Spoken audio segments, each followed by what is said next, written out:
Hi everyone, welcome back to my channel, Display of Color. I am Scarlett and I am going to put on some gloves right now real quick.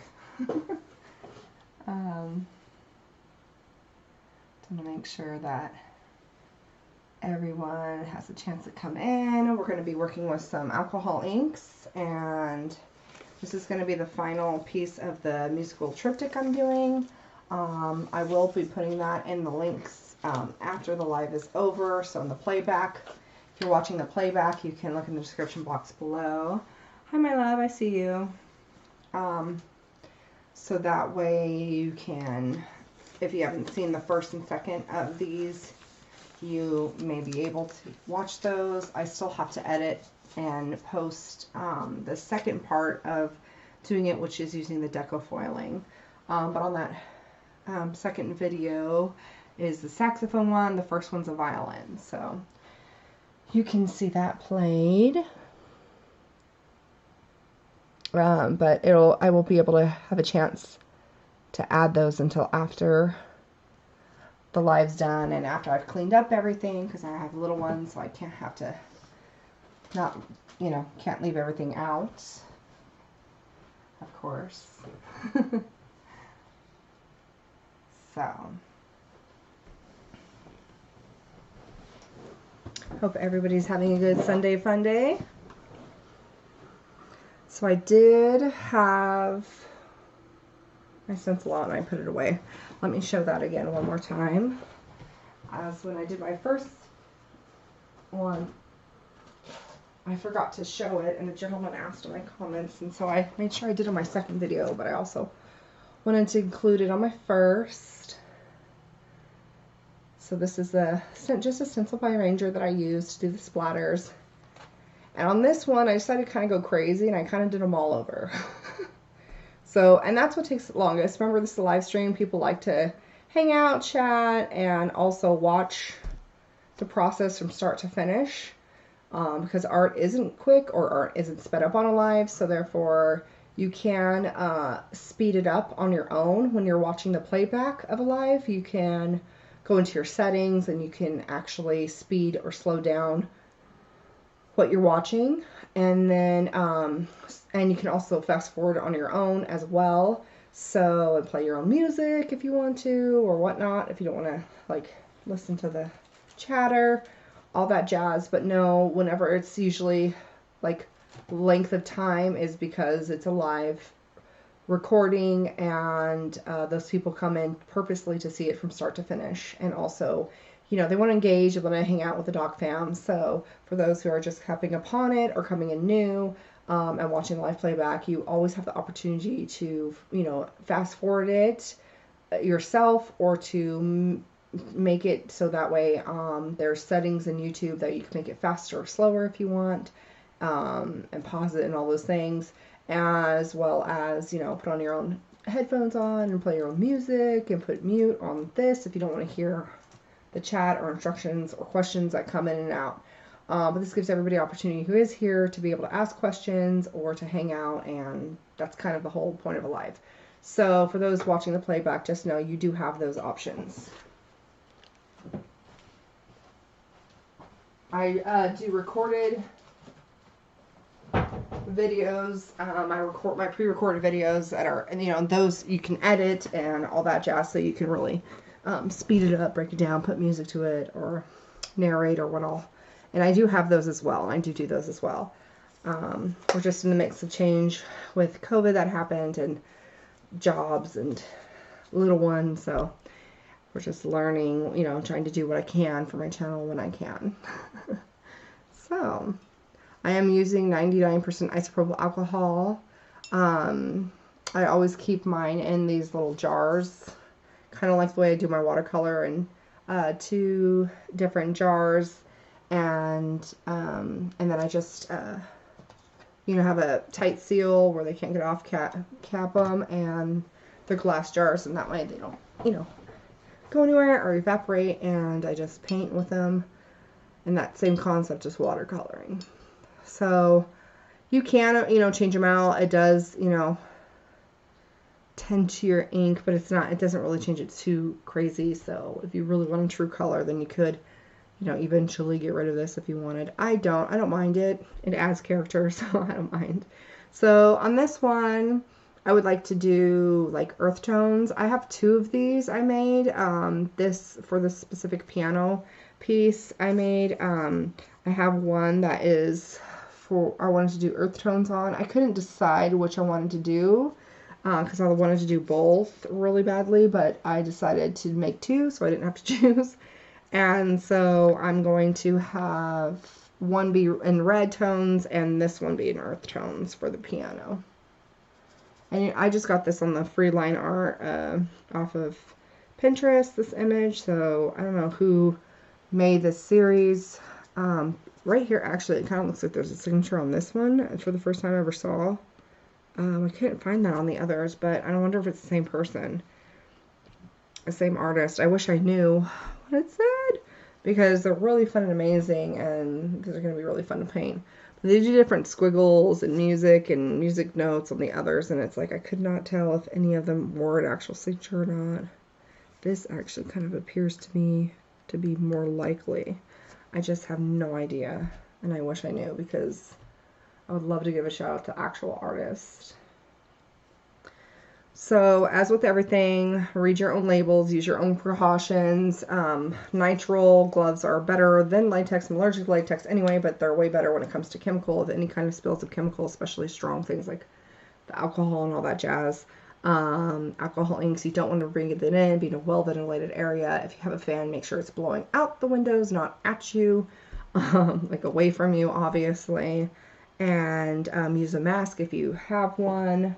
If you can smell your alcohol inks of any kind or alcohol or any smell through your mask, then that means it's not doing its job. It's not a good enough one. So you need one. You do have to change out your vents periodically as well on the vents. So you want something that you cannot smell any scent, and that's how you know it works. So you're not getting any, if you smell something, then it's not doing its job. Like I said, it's not good enough. Those little construction mask thingies or little masks people are using made out of cloth for COVID, that's not going to suffice. So you really need a respirator. A full face shield is even better. If you don't have substitute with goggles with that mask, then do the first face shield, which is also what I have. When I do my lives, I'm in a well-ventilated space as much as possible. I have all my windows open, but I can't wear the mask. You guys can't hear me, so that's the only thing. But it is at my own risk, I'm aware, as well as, you know, my job to do this is my YouTube channel to do this. So I need to be able to talk to you and for you to hear me clearly. So I have Ranger alcohol inks. I have my extras just in case I need to top off. All these are acrylic inks. Most of them are Rowney FW inks and one Aquafine by him, as well as an Amsterdam ink. That is the Raw Sienna. And the Burnt Umber Aquafine watercolor ink is by Rowney. But the rest are acrylic inks. Amsterdam and all the other Rowney FWs are acrylics inks. So. And then these are just my Ranger inks that I've made and I put in, that are made by Ranger as well. They're little travel cases. And then I made my own little swatch sheet, and you can use the lid if you want to mix in your colors. And so that way I know what I want and where it is. So I am, as I've said in other videos, I can't scuff this. It's the glossy side of paper. I purposely, which is a struggle when it comes to, it's not like working on Yupo at all. It'll immediately set and stain. So you can't really reactivate it or move it. So you have to like be on point and get your stuff done, and it doesn't blend like Yupo. If you want to use the back side of the photo paper, that will react best like Yupo. But you definitely cannot blend, like you have to be very, very quick to get this down. I also have it glued to an artist MDF board because I will be resining this when I complete it, And so I don't want to scuff this because it's not going to be, it'll show, even with the resin it'll still, because it's a glossy photo paper, so I don't want to damage it. So I have, the longest thing that takes the longest of doing these is my Crackle paste that's drying. As it's drying, it's lifting because it's so smooth, it's not really adhering. So therefore it'll crackle, but it's also peeling up. So I have to be painstakingly slow as I dab. And you'll see that in the other videos. Again, if you're watching the playbacks, you could definitely fast forward through that if you don't want to wait through it. But that's what that's happening, is because it's peeling up and I have to be super careful. And then I will put it back down, all of that. So as you can see, I used a lot. I wanted a lot of splatter on this one. I just thought it was going to be really fun, and I don't know, I just wanted to try it versus having a little. Just thought it'd be fun. Just something new, something to try. That's what this is all about, trial and error. My channel, you see everything I do for the first time. I don't practice and do it beforehand or whatever. What you see is what you get. Good, bad, and indifferent. So fails or happy accidents or intentional, purposeful masterpieces. So let's begin. I'm going to be using some honeycomb and my Ranger ink.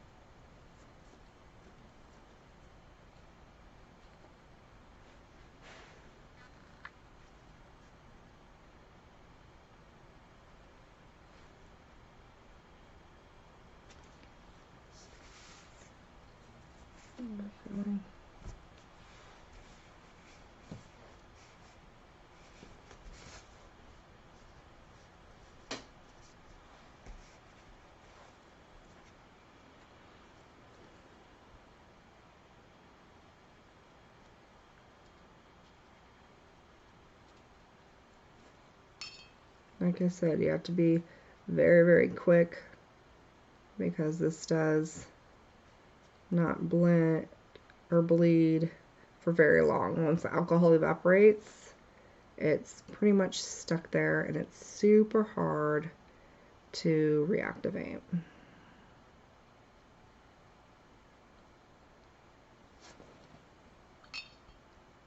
So you gotta work fast. You know, I don't pre-plan what I do, I just do it, so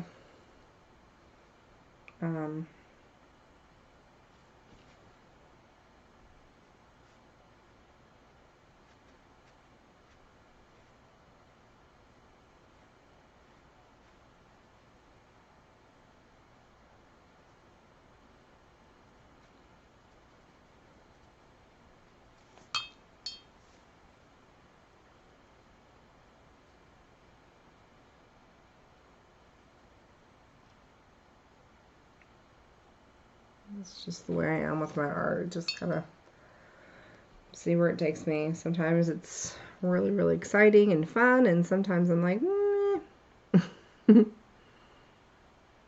Sometimes there's those moments where I'm like, I wish I was one of those artists that, you know, practiced and changed.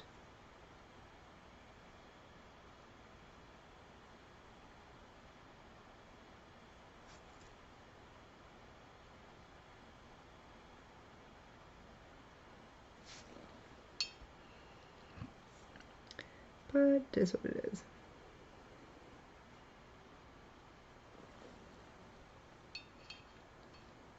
Hi, Kara. Hi. Hi, Kara. How are you doing? How's your little boy? Are you still at the hospital with him? Poor little Bubba. He's so cute. I hope he's doing better.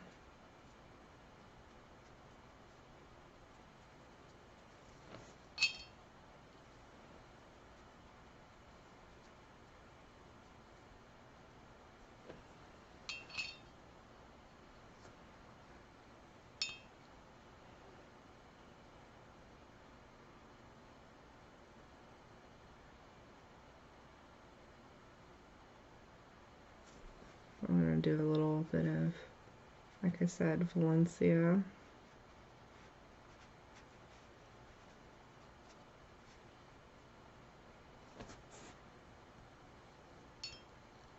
I'm so glad to see you at the live. That's so cool.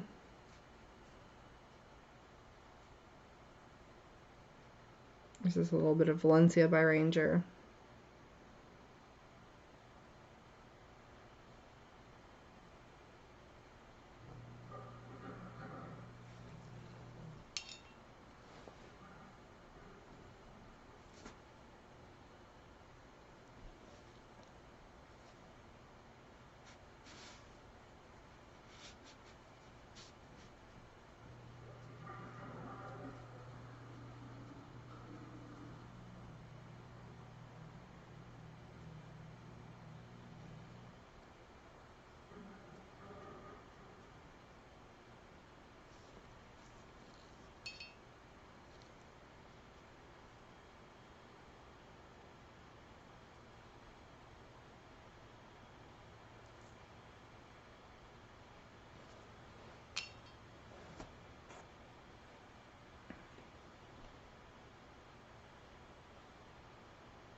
This is a Crackle paste that I have to do the dabbing.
So if you have any questions, go ahead and put them bold.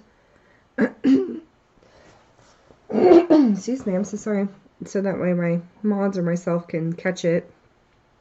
The all caps helps us to be able to see right away.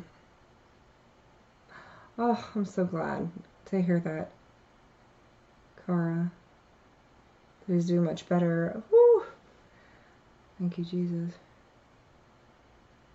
Oh, I'm so glad you got home just in time for Christmas. I am just, I mean, you amaze me. You really do. I am just in awe of how, I mean, that's a hard work for any baby, any mom to, you know, hang out with any baby, let alone, you know, to give so much for these babies who are in big time need of care. And you're just, I mean, you're just an angel. You're one of those angels, you know?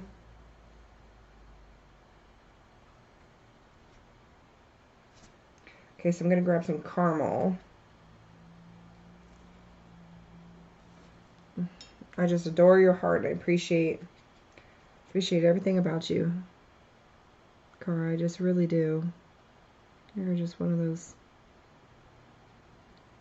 angels that get to stick around longer on Earth for us.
This one is the sepia.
Have some espresso.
It's one of my favorite, like, red oranges.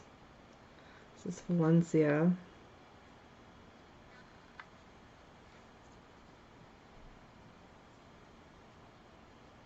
And it comes in just beautiful.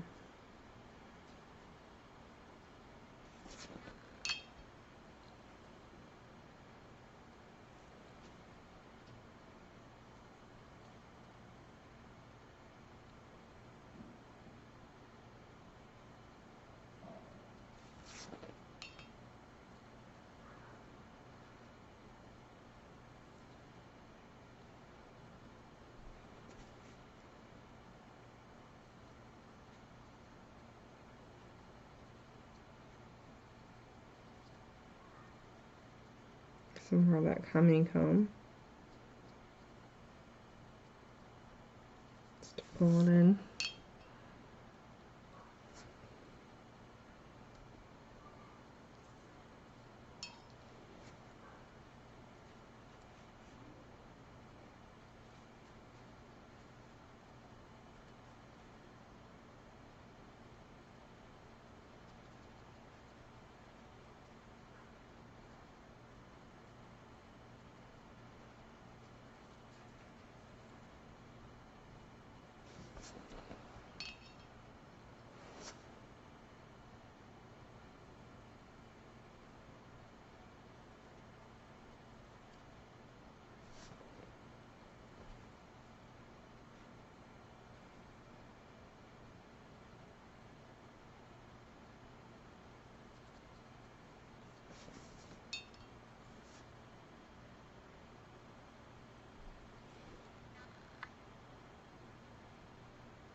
Mattify!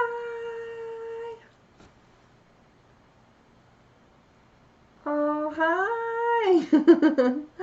Hi, Mattify! It's so nice to see you. How are you doing? How are you? How are you? Have you been? Are you just being safe? How's your health? Just a little bit of rest. Just do the umbrellas on these gents. Peeps. Just adding a little in.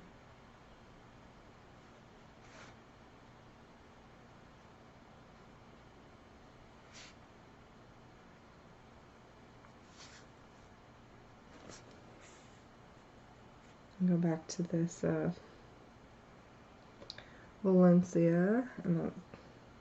Sorry, I misspoke the last time. In between I was using Valencia and I was using Sunset Orange over here. So this is the Valencia.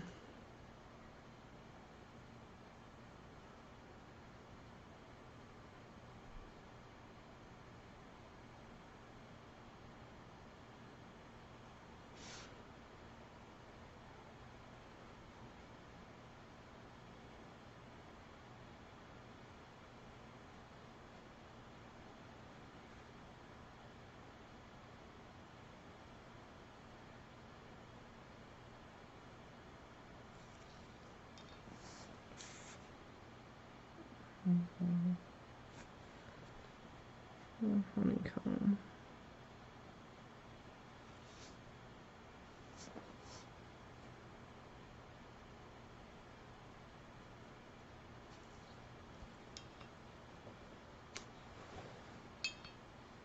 Okay.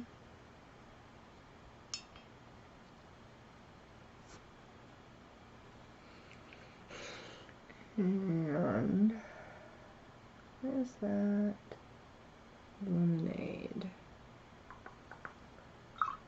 This one out. Lemonade.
It's rust. Such a lovely color.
Oh, good. I'm so glad, Mattify, that your daddy's doing well with his unplanned hip.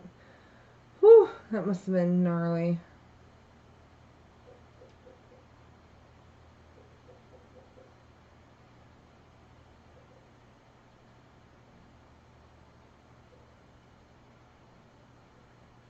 Had 6 knees?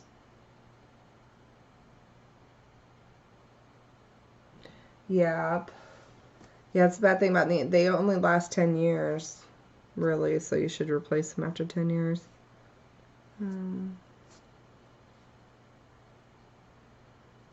Just adding a little bit more rust right here.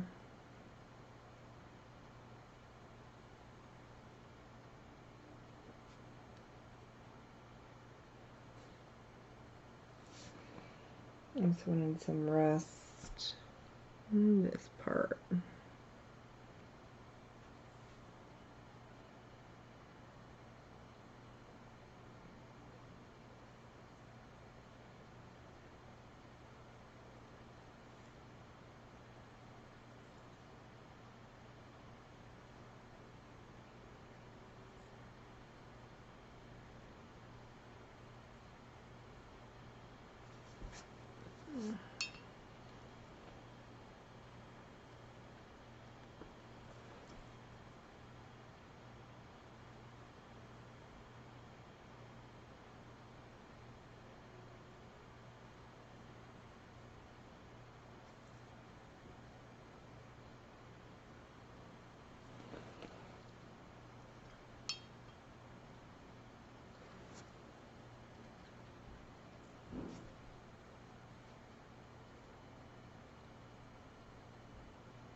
This is the terracotta. That's another pretty color. My ranger.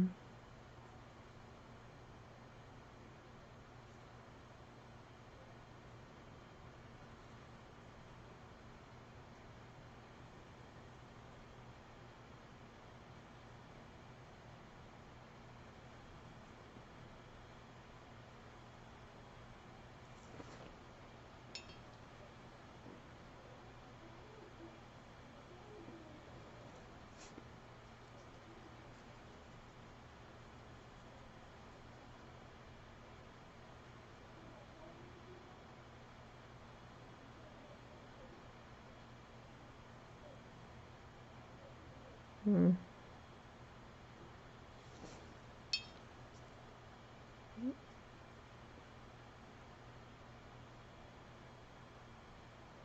Hmm.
Hmm.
Oh, thank you, Mattify. Yeah, thumbs up helps the channel for sure.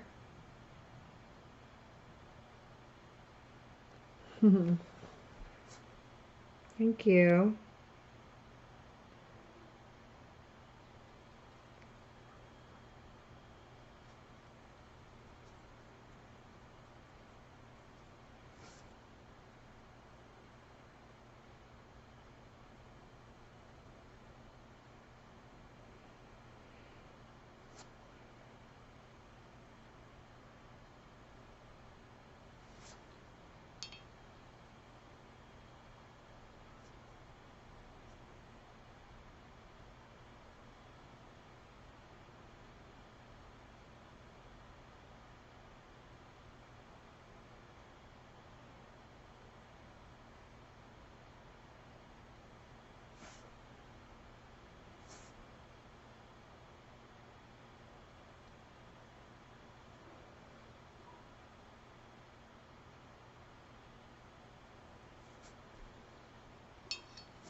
Miss Clara. Hi. How are you? How's your Sunday? How's your boys?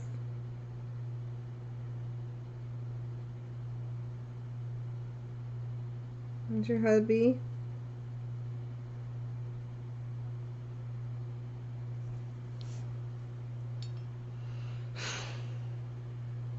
This has all been terracotta, all this down here. It's beautiful, like red orange. Just fun. Fun, fun, fun.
Thank you, Miss Clara, for the compliment of the nice piano. There is 3. It's a triptych, so this is the 3rd.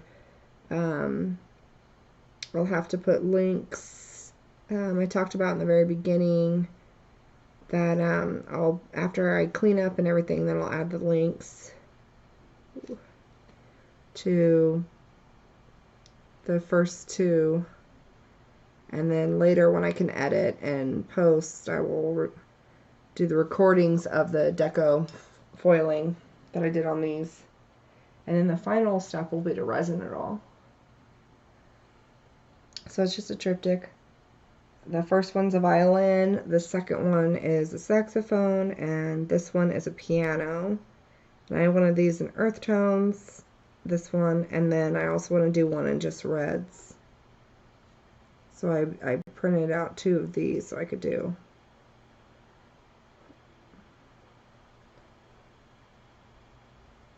And I added a lot more crackle paste to this specific one, so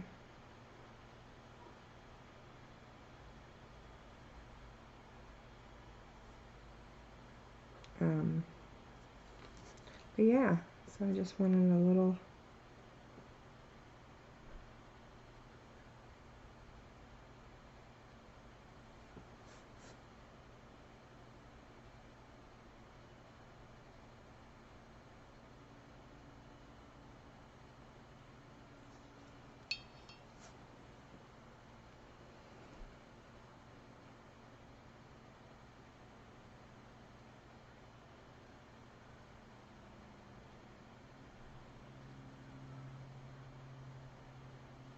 went a little crazy with the splatter. I just kind of wanted to have a little bit more on these.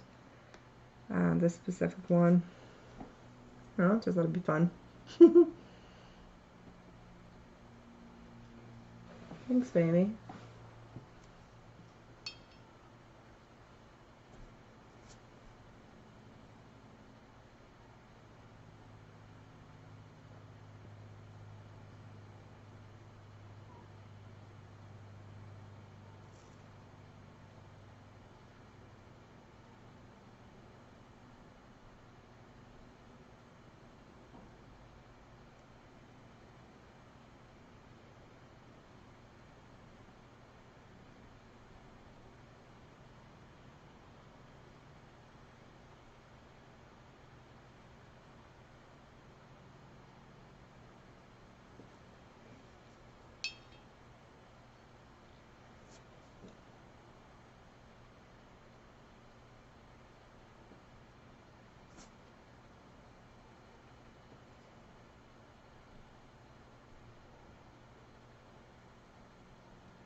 Oh, the horse trap, huh? They're thirsty? Are they doing their coats nice and full, Miss Clara?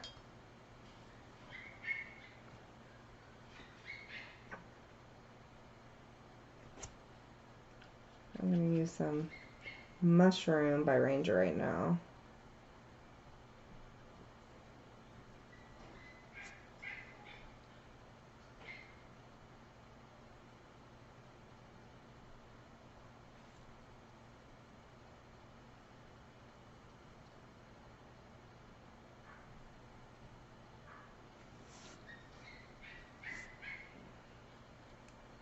Baby, I don't know if you're outside or not, but Joppy is definitely needing to be brought in if you're not, because I can hear her.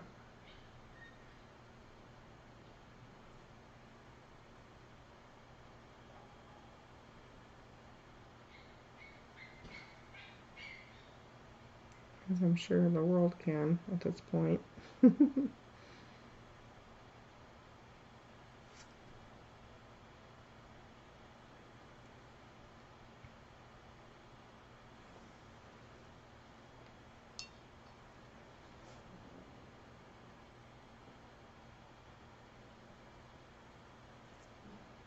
Ah, thank you, Miss Clara.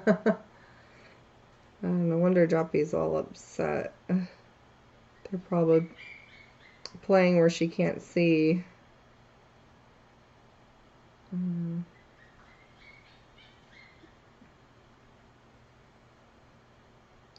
you guys hear her?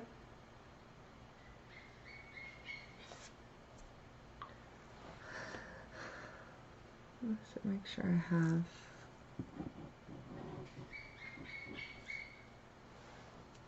I'll always do a close-up when I'm able to at the end, because, like I said, working with the photo paper, it's fast. And I can't make and I don't want to make any mistakes with the Crackle paste, trying to get that camera close up.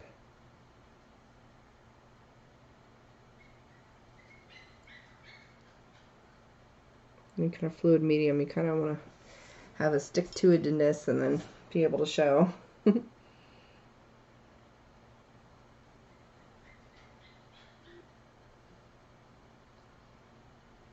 This part's kind of meditative for me. I like to take my well, I have to take my time with the Crackle paste so I don't mess up, but at the same time it's nice to watch it blend and bleed and mix.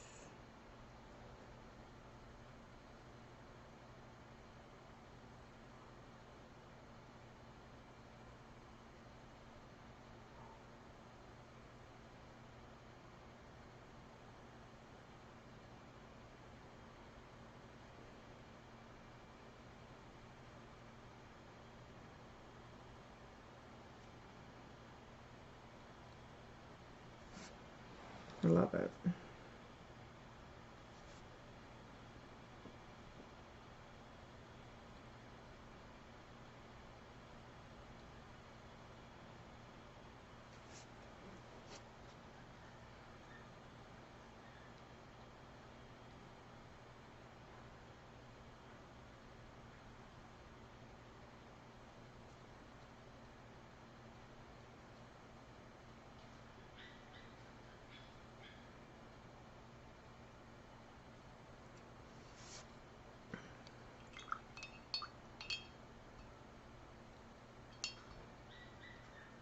I'm going to do some pitch black real quick just to get that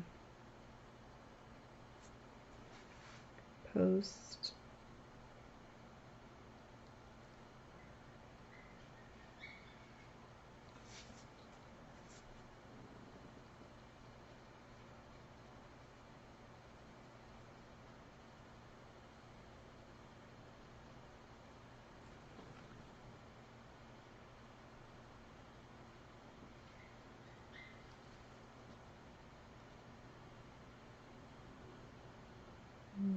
People.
Okay.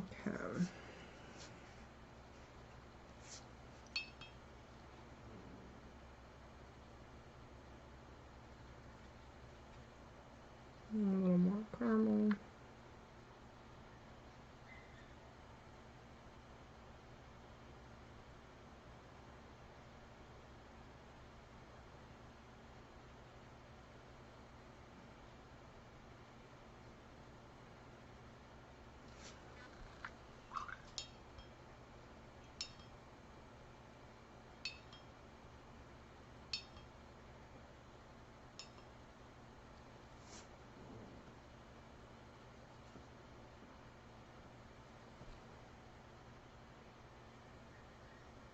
The honeycomb.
This is some of that espresso.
Hey, Angela. Hi, Merry Christmas.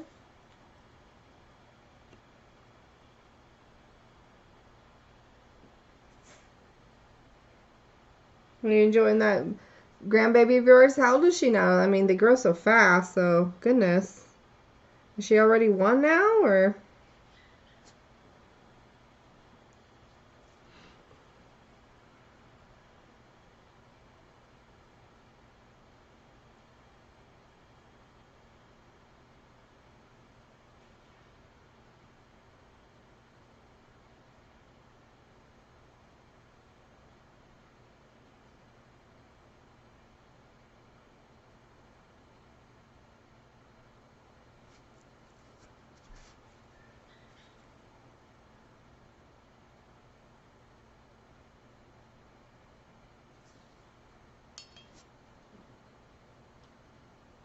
Oh, She just turned 1. That's awesome.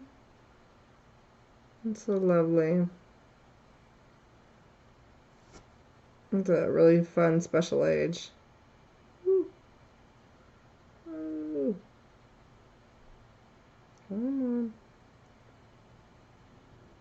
There.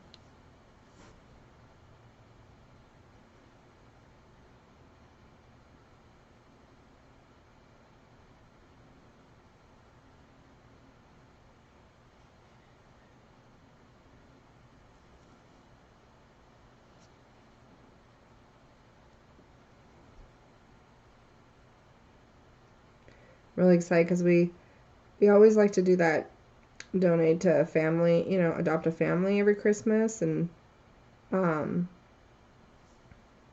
since we moved here, we just didn't know where to go, who to call, and ask around. Not many people knew, and the Dropbox things are fine and dandy and all, but I really like to do the where you can go to the home and drop off the presents Christmas Eve, and it's just, I don't know, you get more information too, so you get more personal touch of what the family needs or wants, and you get to act like Santa Claus or whatever. And so, especially because of COVID and everything going around, really wanted to give back. Our family really wanted to give back to anyone, any little way we could.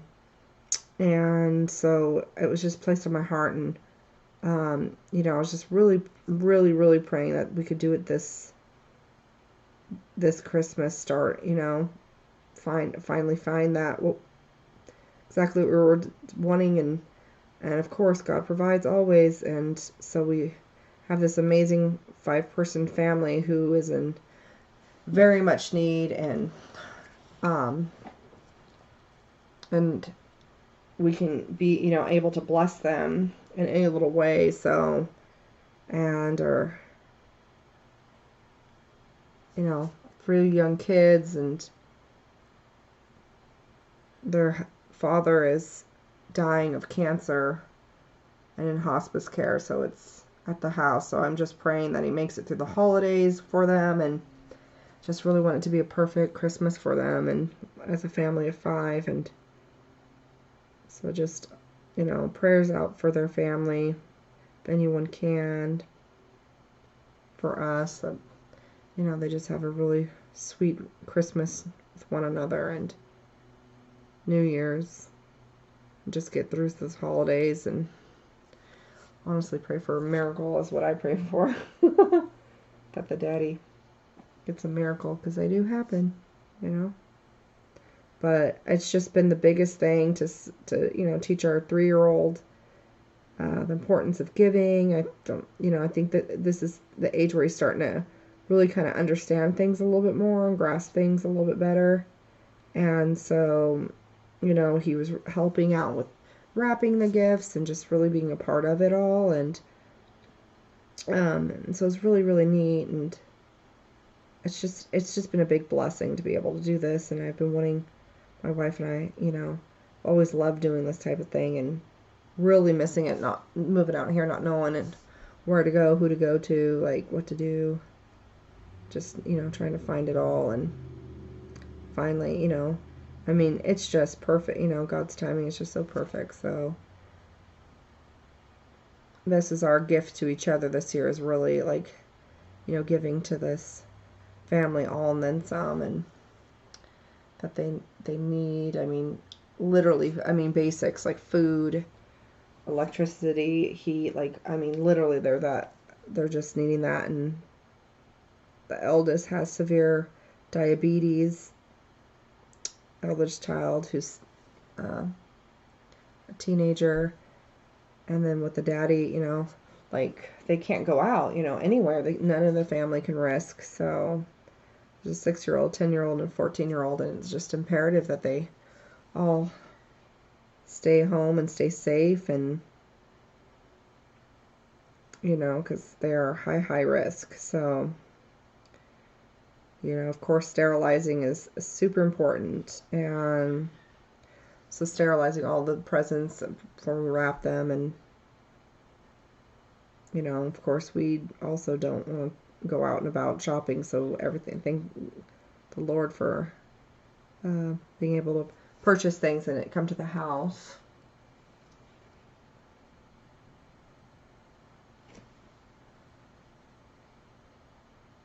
Oh, that's awesome, Miss Clara. That's such a great idea, too.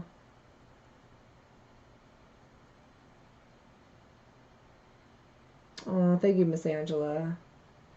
Yeah, it's just so, it's always been so important for my wife and I to give back wherever we could to whomever we could. And I always like to do the, you know, because we make it a whole thing. We do the hot chocolate, watch the Christmas lights, have Christmas music. We do a lot of prayer. We drive, you know, and we deliver and ding dong ditch.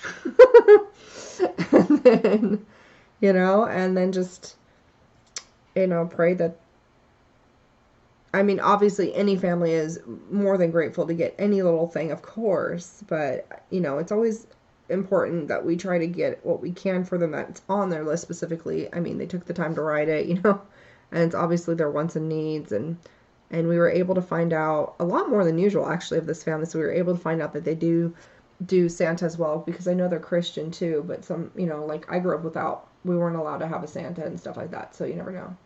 Yeah, you ding dong ditch because, like, you know, it's, the whole point is just to give, and you just, it's like for Santa to be there, so it's like, boop, you know, we do it Christmas Eve evening, so we like ding dong ditch, and then, or you can knock and ditch, whatever, and then, you know, someone, since we have a lot more information this time of them, somebody could text them even, so the parent can go, because they have like a 6-year-old and 10-year-old, I'm sure still believe in Santa, the 14-year-old maybe not, and that way it just gives it that ultimate surprise. We were able to find glitter, because we always do with our son, like up the driveway all the way to our door, from the driveway to, like, what do you call it, the sidewalk, you know, and to the door.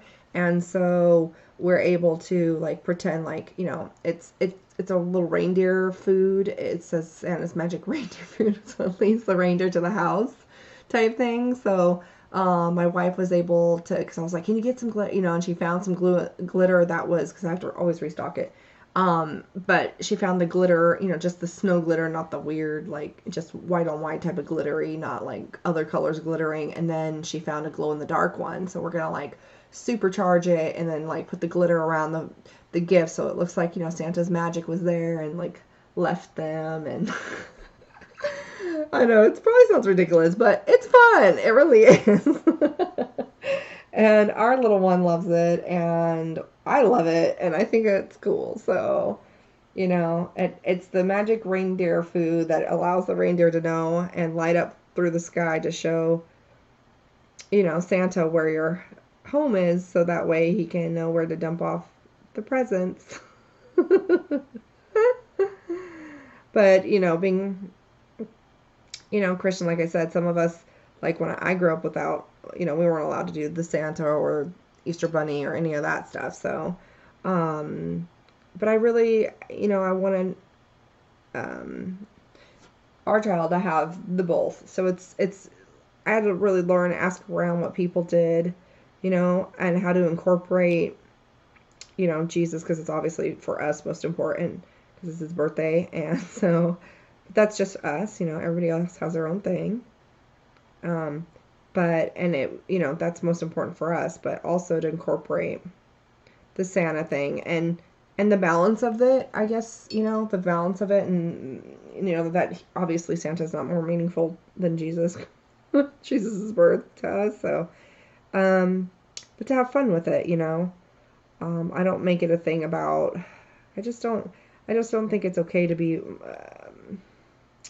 like, you know, Santa's watching you, so behave, like, you know, behave because you're supposed to, and you want to be good people. Like, that's my thing. So we don't really, like, delve on the whole checking the list twice and do that kind of thing with our child, because we just want to teach him to be respectful and loving and kind to all creatures and people, naturally on his own.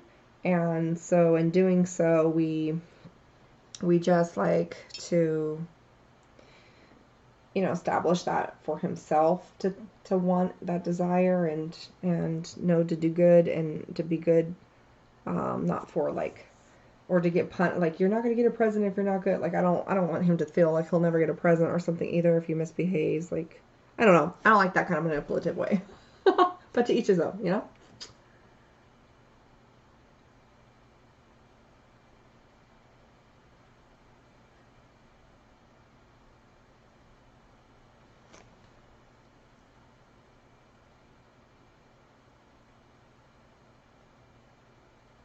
Oh, cool, Miss Angela. Yeah, that is, that's awesome. Um, yeah, I just feel like I mean, he's still young, obviously. He's only 3, so he's still learning. And it's just being basic. But at the same time, he is intelligent enough to know, and he was really excited to help. And because I was a little nervous, I wanted him to help, but I was a little nervous. He might be like, wait, are these mine? I don't get to play with them too? Or do I get to play with them? Like, I don't know.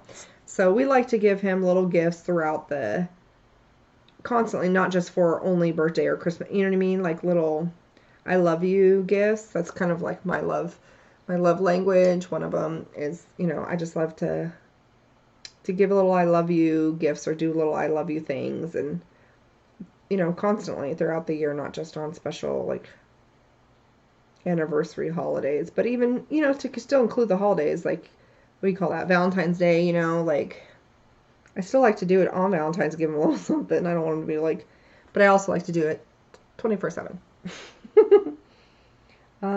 Just because it's important to me, like that family knows to like giving is a good thing, and just a little I love you and I thought of you. They don't have to be big things, just little something somethings. Um, I just feel it's important throughout the year. Like I see you, I love you, I appreciate you, or just thinking of you, or whatever, and just a little something something. I just think is nice is to do. So.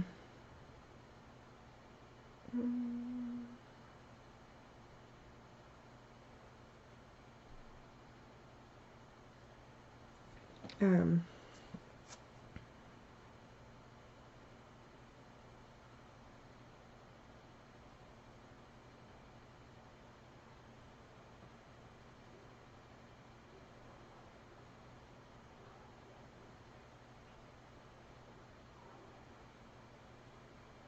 it's just little traditions that we're learning and figuring out to start for our own, family and how we want to raise our child. So, and, we've asked around, and we always continue to ask because we can always learn, from others, of course. Like, what do they find helpful for what they did, or what that their kid loves the most, or what, when they were a kid, like what do they really think was special? Like not just what they do now for their children, but stuff like that. I think it's fun.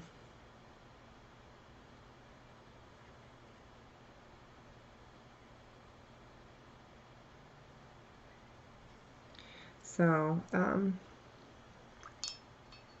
I love presents. I love gifts.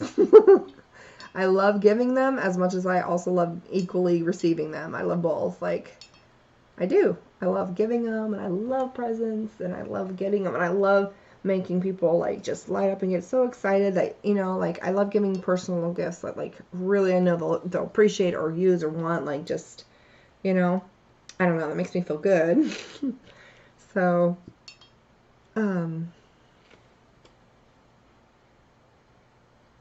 just think it's so fun, and it just feels so good to know that you can help someone or just make their day a little bit better, because the world's hard, and the world can be harsh and cruel and have many challenges for everyone, and you just never know what's can make or break a person.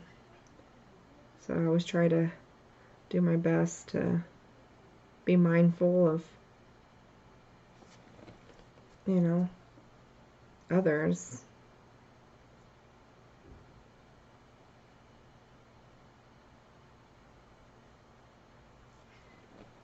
It's just important, I think. Life is too precious and too short. And if anything, over this entire year that we've had, like, break off from the world, basically, that has really shown us even more. I'm losing out where this goes to. Even more to be that much more.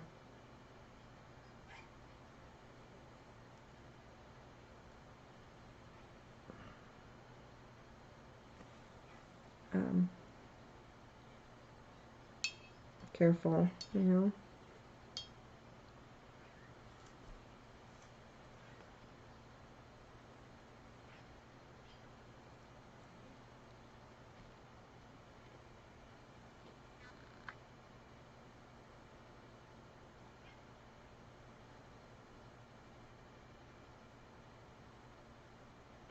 Like I said, this is the part that takes the longest. So this was where, if you're watching live playback and you want to fast forward this bit, more power to you. Or to make it, you know, you can change it on your thing to make it do the fast forwardy thing where you, I forget what you call that. But, oh, bless you. Hi. Oh, I don't want to botch your name. Tior? Is that French? Toujour? Is there a way you can phonetically type it out so I can know how to pronounce it? I don't want to mess up your name. But hi, welcome. I don't know how to pronounce it. I don't want to butcher your name. But it's Toujour. L'amour. Yes. Means always love. Yeah. Oh, that's so beautiful. Yeah, l'amour. That's so pretty. How do you fast forward live? I need that word. Well, it's the playback. Mattify is what you could fast forward. The playbacks of the lives, you know, they automatically post as a recording. And then in the settings, there's like those 3 dots. And, you know, like the closed captions there, it's all like in that part. And then there's like a speed, like a clock thing where you click and there's like, you can make the speed slower or faster. And the normal is what it, I think, naturally is on. And then it's like, I don't know, it says 72542 something. I don't know, something like that. But the top part, at least on my iPhone, I have an iPhone. So the top part is the fast forwards and the bottom part below the normal, I think, are the slower ones. Toujours. So did I say that right? Toujours. I see you're phonetically pronounced by Tjour. Toujours.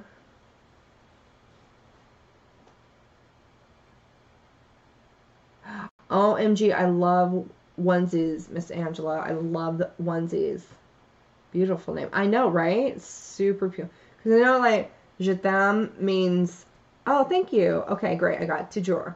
Because I know, like, je t'aime in French means I love you. So that was just like, that is such a beautiful name. It means always love. Oh, I love that.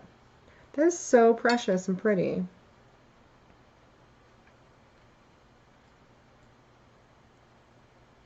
So I mixed the combination of these two, is the terracotta with a little bit of the rust, or I'm sorry, a little bit of the espresso. Ooh, there's a longer hair than I need. Boop. And again, you just have to dab it and pat it down because it lifts, so you just have to wait and hold it down for the alcohol ink to get below to also kind of adhere it like glue. And then, of course, I UV archival spray all this. Once I give it plenty of time to dry because of the paste, you know, I really want it to absorb in there and dry. And then I give it a good, nice UV archival spray. Sorry. This is the only thing I use. As long as you use the matte or the satin version, you're good to go with this particular brand, with this particular UV archival brand as well. It's the only thing you need. You can be as heavy-handed as you want, and no worries, as long as, you know, make sure your stuff's cool off. If you're using heat to dry alcohol ink, stuff like that, just let your stuff dry fully, let it cool off. If it's, you know, hot or whatever, obviously.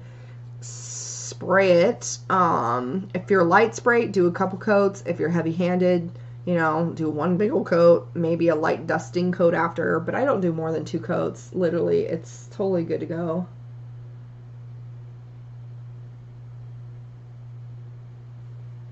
Under the bed. Thank you, Miss Clara.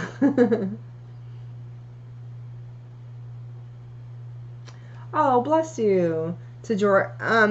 Like I said, when I'm done, it automatically posts live, and it automatically posts the playback, the live playback. So you can always go back and watch it once I'm done with the live. You can always rewind it just play it. You don't have to rewind it. You just play it. So you can always see it as many times as you want. But for those, you know, who are watching live playback who aren't part of the live, who don't want to see it like that slow of a step-by-step, because it does take time, especially this is what takes the most time, this flatter, then, you know, that's what I'm saying. because I know people, you know, have stuff to do or can get impatient. I think the world's a more impatient place nowadays. And so people like to just kind of watch something really fast and then move on. But those who want to really learn and know exactly step by step what people are doing, I think is where it comes in to where they'll watch the full live because they want to find out and be instructed.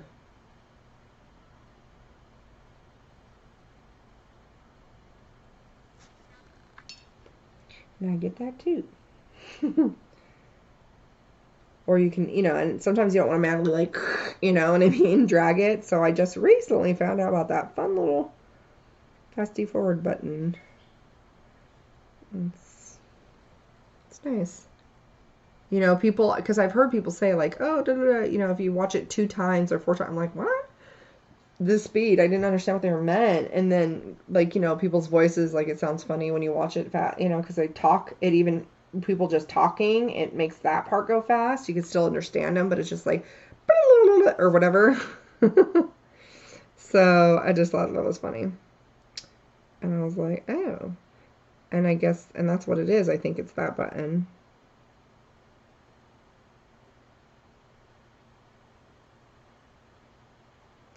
At the very end is when I show the close-up because, you know, it's a fluid art and you have so much time to do it, especially on a glossy side of paper.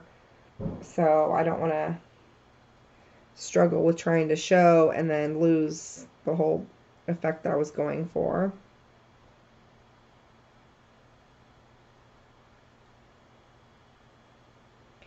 But I got to get this to stick down, so I got to go a little bit outside my paste line so it goes, it, you know, touches the underneath of it and it gets it to kind of glue into place.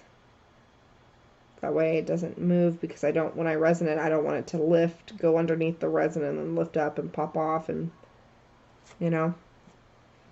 So that UV archival helps seal that too, but I have to keep it flat to begin with first to be able to do that. So to me this is quite meditative. Like I can see up close all the little crackles grow and bleed and blend. It's kind of fun, soothing.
This is a teak wood by Ranger. Oh, that reminds me. I was wanting to do the outer parts with the acrylic. One of the ones being closer to this to have more accurate of the same ink tones that I used. Just to be just for the flow to happen a little bit better. I'm gonna use some espresso mixed with this. Just kind of haphazardly dyeing because I want it dabbing. I'm sorry, not dyeing. Haphazardly dyeing. I misspoke. I apologize. Haphazardly blend, you know, tap around. I want it to blend.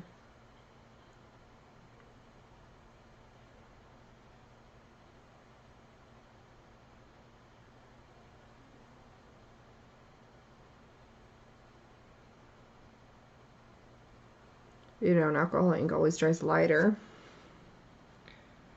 than when it starts, so if you're able to remember that too, that would help, you know. You know, so you want to give it that time to make sure that you're able to see exactly how dark you want it, or if you need to add more or whatnot.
Hi, Angela.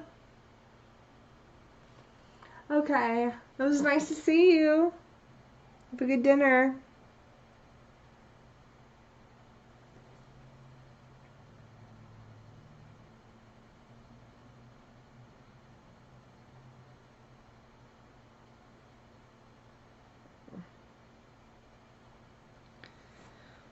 All right.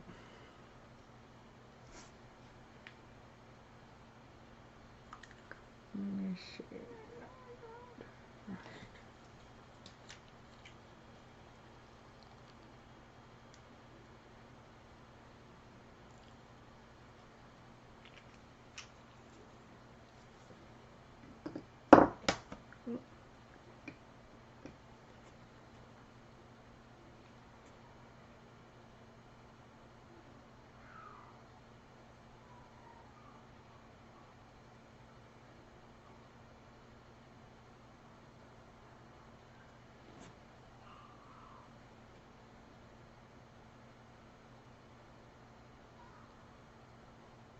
Okay, so I'm just adding more rust to some of this. A little bit of depth.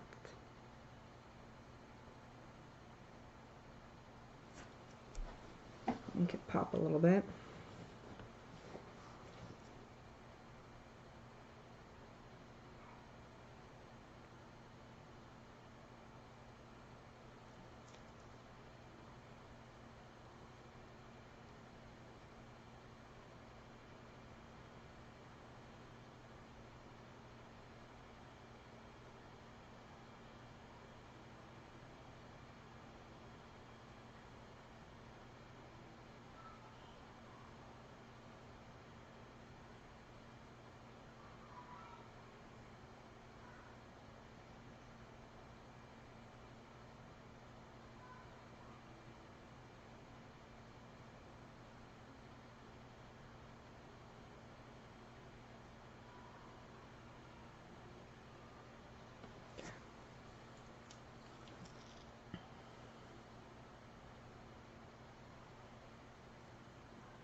Sunset orange.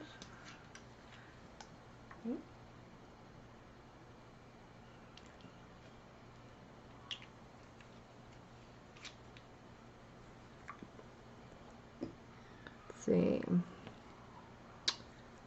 I'll do a little bit of sunset orange. Yes, we can all hear you dealing with. Ooh, we can all hear you dealing with Crazy Train Love. Hi, Donna. We can also hear Joppy stressing out because she's still outside, baby. She hears you guys. And it's like all bummed.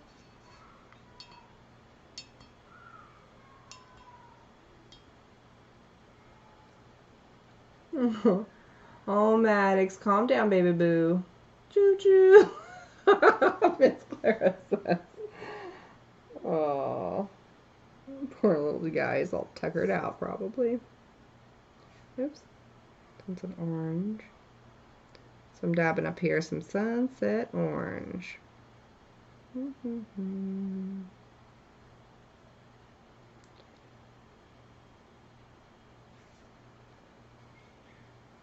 So this is very concentrated too because I had to fill up my thing since I was running low. So I topped off so it's just straight up.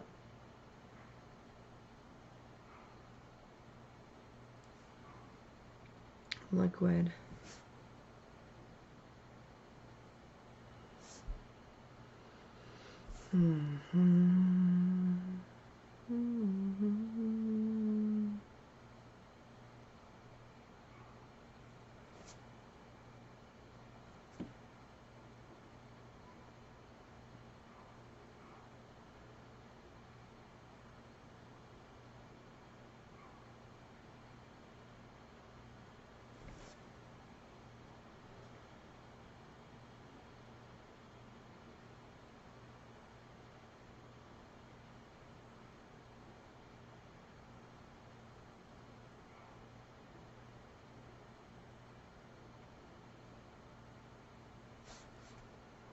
I need those curls to stay down.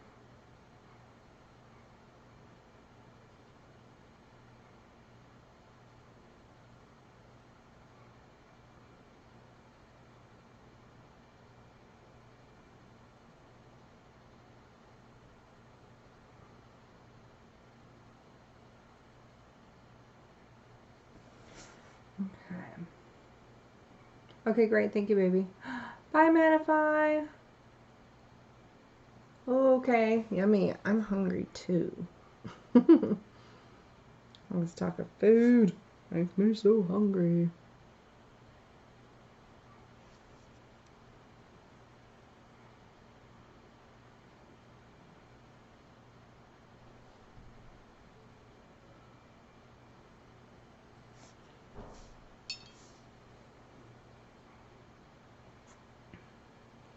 I'm gonna grab some of this honeycomb and the caramel.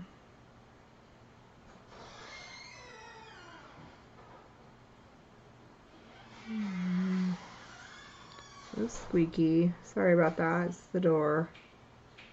The snapping doesn't help.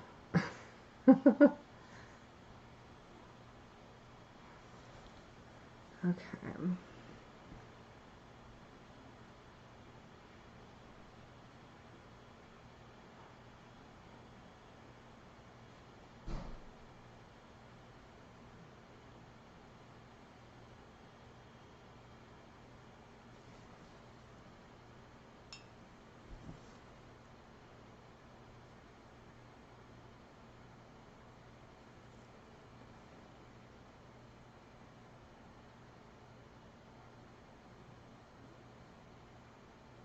Oh, no worries, Tajor. My name is Scarlett.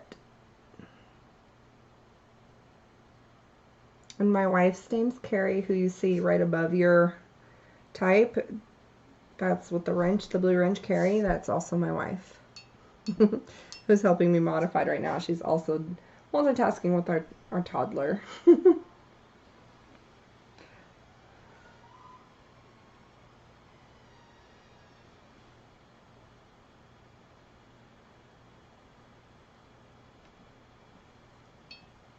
It's okay. I forget names all the time, especially when I can't see the face. I'm better with faces when I remember to look at faces. So, but yeah, I'm not that great at names, remembering names, and it takes me quite some time. But I can log in something with that name. Well, it usually helps.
Let's see, to do it. I've been working with alcohol inks since I tried experimenting arting. I started arting, let's see, it's been now 2 years, I want to say. I started with watercolors and alcohol inks because they were very similar to watercolor with how you can use them. I card made. I would make cards for loved ones and friends and neighbors. And I don't know, I just started one day. I wanted to do that. I wanted to make some things for the in-laws. When my baby was little, I wanted to make little footprints and handprints when he was a newborn and give them things. So I tried with, I don't know, and I just really enjoyed it. And I kept branching out, and then I really wanted to resin something, and then I found out you could paint with resin, and I just went on from there. So pretty much the start of my channel was I had maybe just did a few handful of things in resin when I first started my channel. And art as a whole, quite frankly, I just, you know, I just wanted to play, and and it was art therapy for myself. It was something that I was suggested. I have autism, so I was trying to do something to help myself, and then my wife had 2 major knee surgeries after having a full knee replacement that ended up being infected, getting an infection during that operation, and so she almost died from it, and she had the infection for 7 years, and it was riddled throughout her body, and from it was in the bone, and it was a very long ordeal. And because of that, in the beginning, you'll see my wife a lot in the doing art with me, is she would help me read, because I have severe dyslexia, so she would help me read the feed really well, and be able to help as I arted. So it was just a family affair. And then,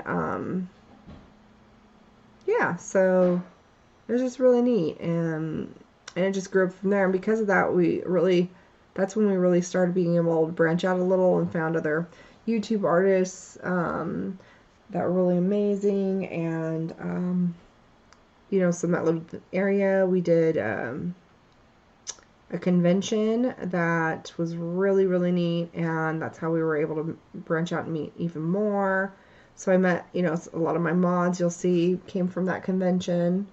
We all just kind of, it's a really good, neat arting family, and it's a really, you know, on Facebook groups, stuff like that. So just practicing, figuring things out, wanting to do my own thing, and also wanting to do something I see I'm inspired by somebody else has done, like, want to try it too. Like, that's kind of what I do. So basically, you know, I love watercolor. It's my definitely go-to passion when I get kind of overstimulated with everything around me. You'll see me watercolor a lot, or color my coloring books, stuff like that. But you know, I love it all. I used to watch acrylic pouring nonstop and had no idea there was such a thing as a resin pouring. And I always thought, one day I want to try that, and I never really did. I just went straight to resin, apparently, and never looked back. I just really enjoy it, and I, you know, dabble with acrylic pouring, but that's not something it's my strength, for sure. And I'm sure this is going to look like crazy messy, but I kind of wanted that. I kind of had that feel of, I just wanted it, because I just think, dum dum dum, like Beethoven, just like the pounding and the. So my splatters on these things are kind of just like the music shooting out, you know, just color and life, and music just kind of gives me that throughout my soul.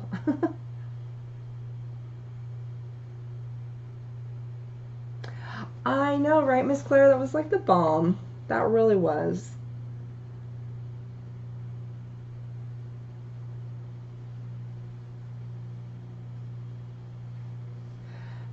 Yes, absolutely. I had a parent who was, yes, a fan of Gone with the Wind. Yep. So, that's what that is. And then, let's see. Yeah. Yeah, well, I didn't find my wife with YouTube. I found, if that's what you mean. It's apparent it was a blessing that you two found each other.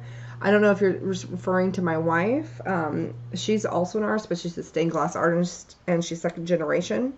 A stained glass, 1502, Pat's 1502 Glassworks is her stained glass business, and so that's still, you know, gosh, it's been like 20 something years she's been doing that. And she also does real estate since we moved here to Texas. So we still run the business out of California, and we do it here as well. But the main business and the employees are in Cali. And then she got here, and she was really great at selling homes and started a second career and is doing really well. Starting, you know, that. So, but yeah, her whole family is education and art is both my wife's family. Are artists and also like principals, teachers, stuff like that.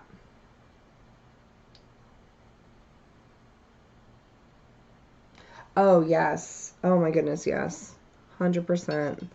The biggest blessing of my life is having that woman standing right by my side. She's my rock. She's my everything. She literally is. I mean, she encourages me. You know, my in-laws and they all encourage me with art. You know, they encourage me to go back to school and get my degrees because I had a career.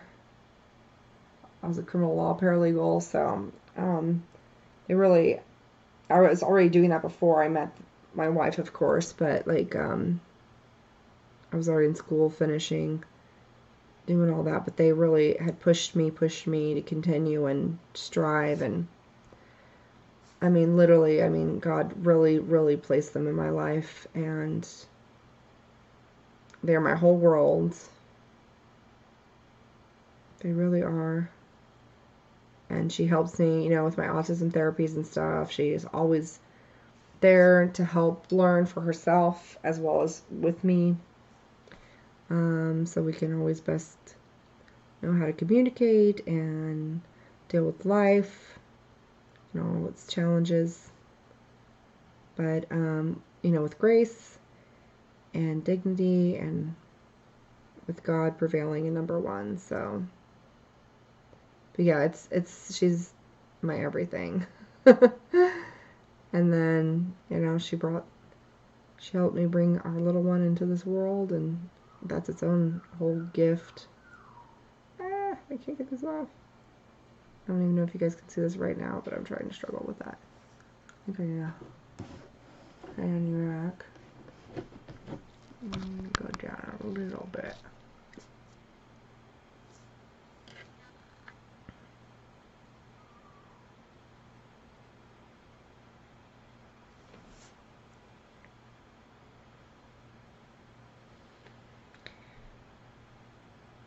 Let's see.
That's okay. You're not the first to probably make that mistake. Well, I start off with it facing everyone, and then I have to turn it around so I can see it. I could paint it upside down, but I think it's best if I know where the picture is and see it that way personally. So, I'm sorry. But yeah, I have found through doing this that I kind of have to make sure I do what's works for me, because otherwise in the alcohol ink, like especially liquid fluids, it ends up being more challenging for me than not. So I've learned that sometimes I just can't overcompensate when it comes to the lives for people, being able to see everything right then and there, and that's why I have to now, wait and announce that I'll show everybody, but at the end, the close-up, and I always do a true video on my Facebook and my Instagram right after, so people can always go to that, and those are my description box below if you want to see an immediate post of what happens right after. Then you can for sure go to those.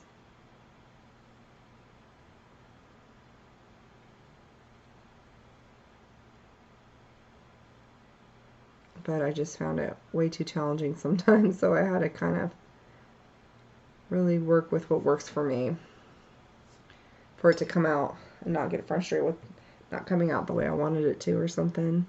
So my apologies for that. There you go.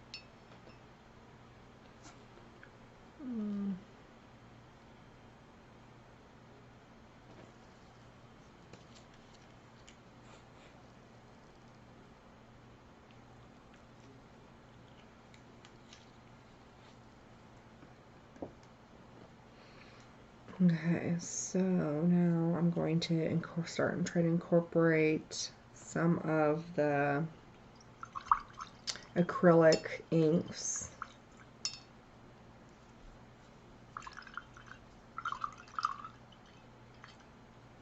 Oh, thank you, Tajor. I appreciate that.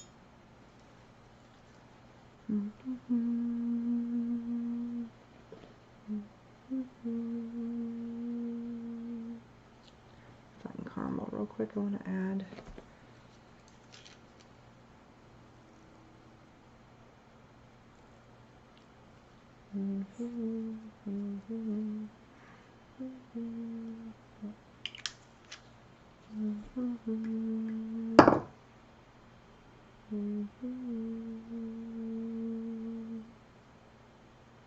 So rest, where are you? I have to rest. Okay, while I'm filming my things real quick, give me a moment. Orange, Valencia.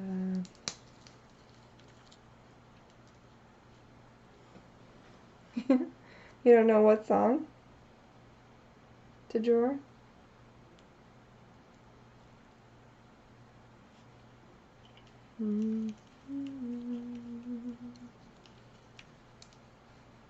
Oh, bless you. Thank you for that.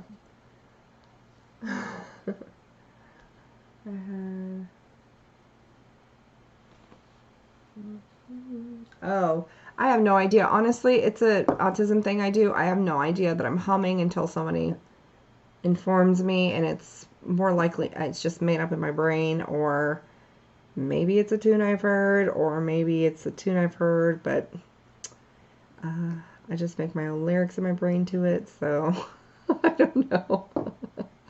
I have no idea. I really don't realize I'm doing it until someone states. I think I didn't bring my espresso to add on top it off, so I'll have to do that another time. Okay, let's see. So I needed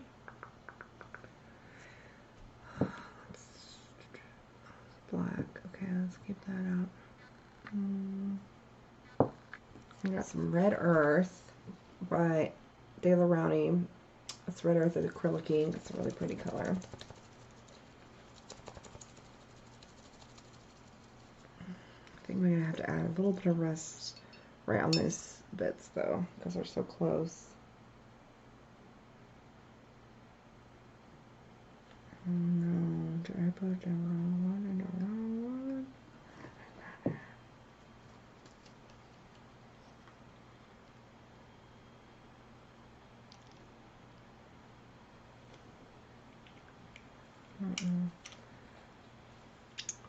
I'm worried I filled up the wrong.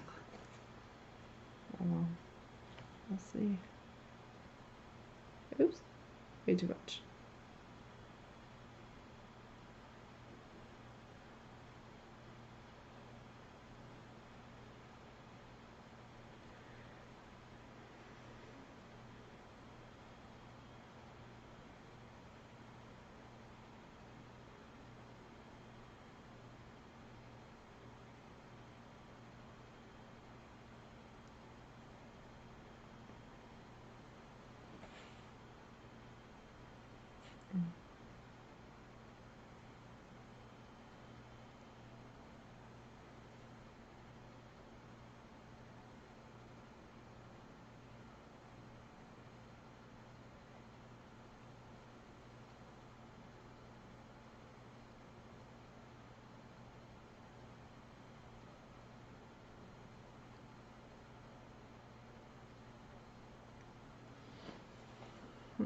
Okay.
Okay.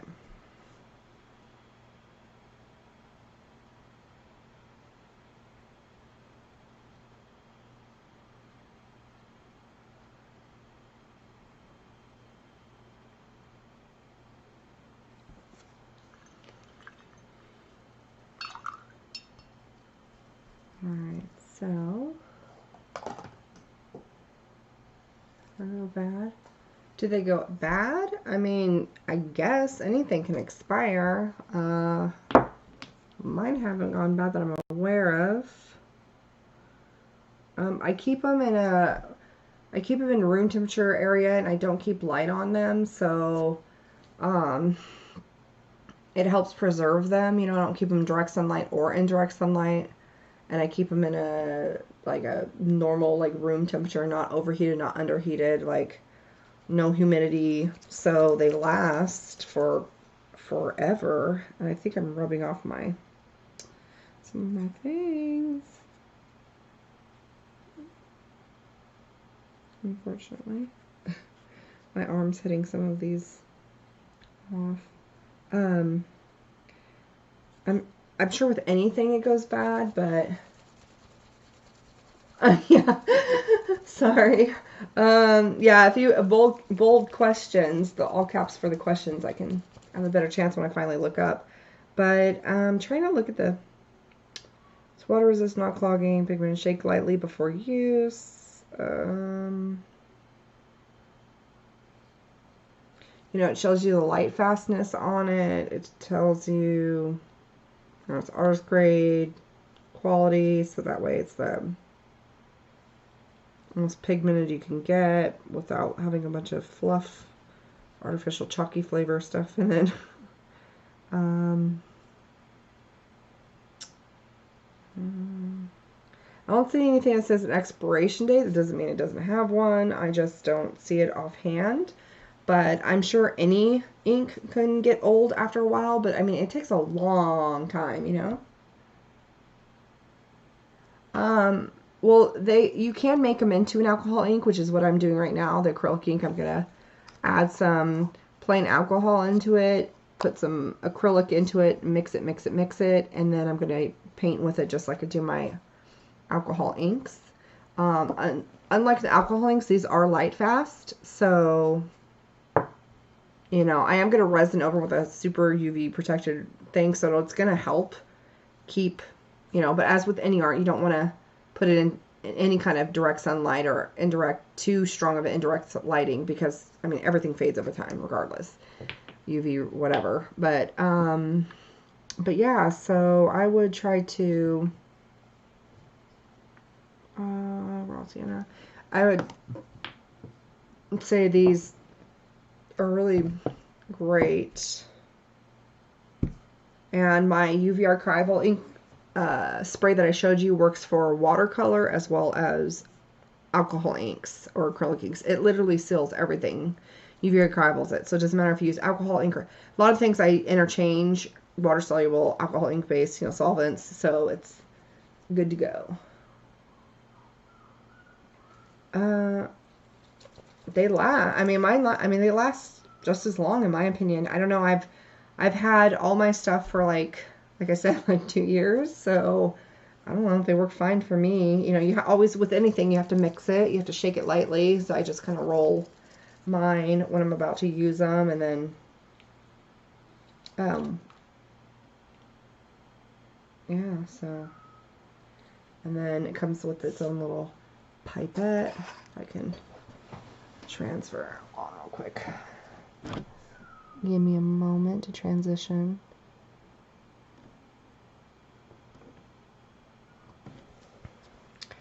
So, you know, it's a glass pipette that comes in, so you can just, like the pearlescent ones, they can clog the pipette, so you just be really careful when you mix it and unclog it. And just to make sure you know, anything excess, especially with the pearlescent ones, you squirt out. So that way you don't have to worry about it, you know, super clogging. Make sure you aren't squirting out, keeping this pinched closed as you put it in, because obviously you let up, it's going to suction up the moment you let go on this point. So definitely squeeze all your stuff out, keep it above when you unsqueeze it, and then don't tighten through that, tighten here, so that way it doesn't, all the pigment, the mica doesn't clog. And if you do unclog, like I said, just be really gentle about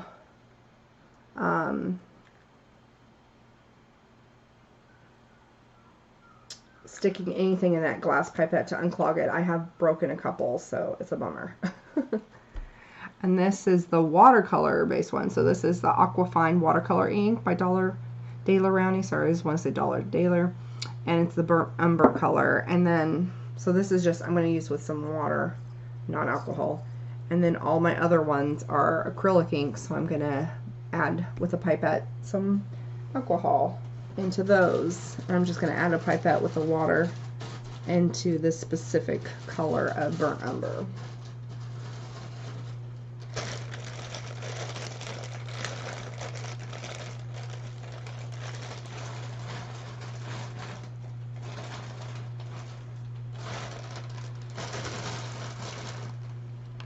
it's just these little pipettes. Here we go.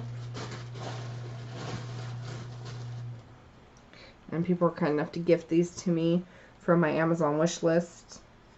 Links in the description box below. Like, and it's so kind because they're so helpful to so many things that I use.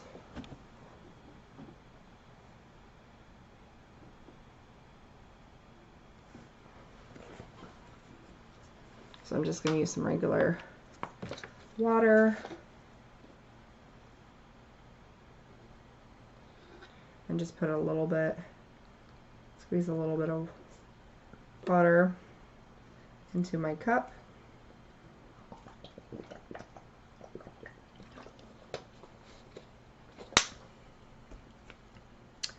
Well, the only thing that is watercolor is actually this one specific one, Jajor.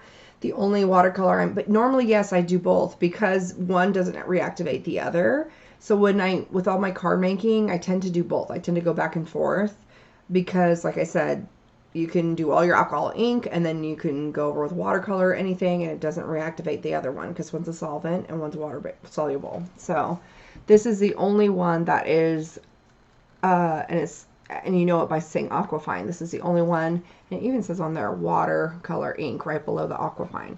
Everything else I've used, all the Ranger products, all these specific, I love the FW of the De La Rowney acrylic inks, this specific one, because it has more of like a gritty kind of granulation texture to it of the ink, and I like that texture. So I like using that one. But so this is the only one because it's the only color I have in a burnt umber of the ink. So, and then with these, again, you want to shake them. I just roll them back and forth. You can see when the stuff, even if you have the mica, it'll settle to the bottom, and you can even see when it gets mixed. I just do it on the side, upside down, do it on the side. Just roll them. Or you can circular shake them. You don't want to like super shake and create like mad bubbles. Absolutely, Jajor. I don't mind explaining at all. And I always use plastic cups for the alcohol ink for sure. And even the water-based ones.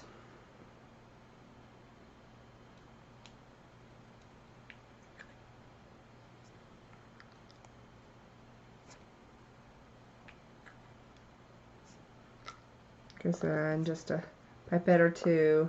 Make sure you squirt everything out, and don't be, keeping it clamped when you put it back on, so it doesn't siphon it back up in there and start drying in your pipette, glass pipette, and break.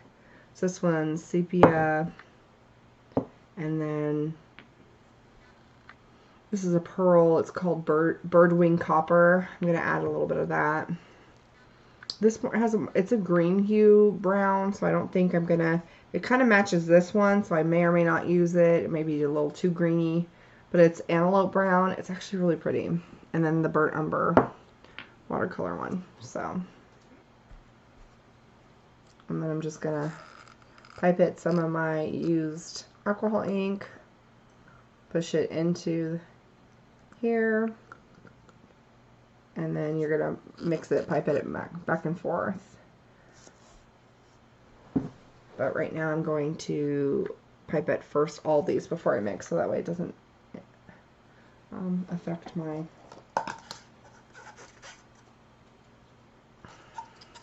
ink.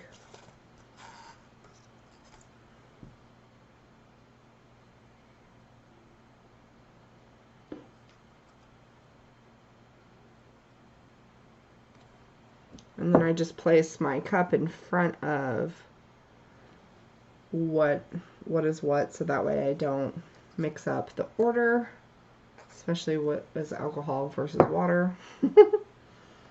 And that'll help you keep it in order, so that way, you don't, if you can see that. So I place my color behind the cup that I'm using.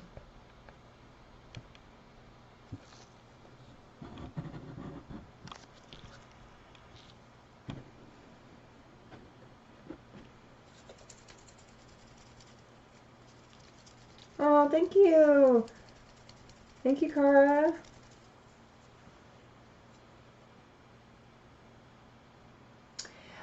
Yes, I can easily put saran wrap and a rubber band over the tops to keep them there because the alcohol will evaporate if you leave it exposed.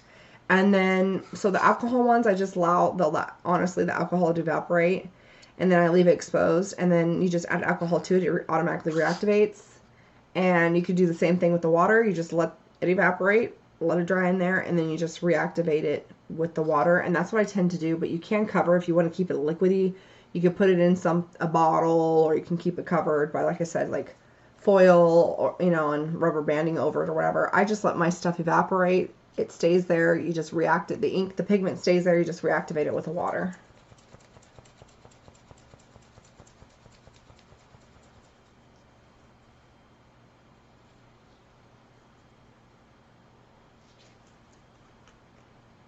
It's just making sure you place things like that away from animals or kids that can, touch whatever. You got to make sure you're putting it somewhere locked up safe to where you can let it evaporate without getting knocked over one or somebody ingesting it or anything like that.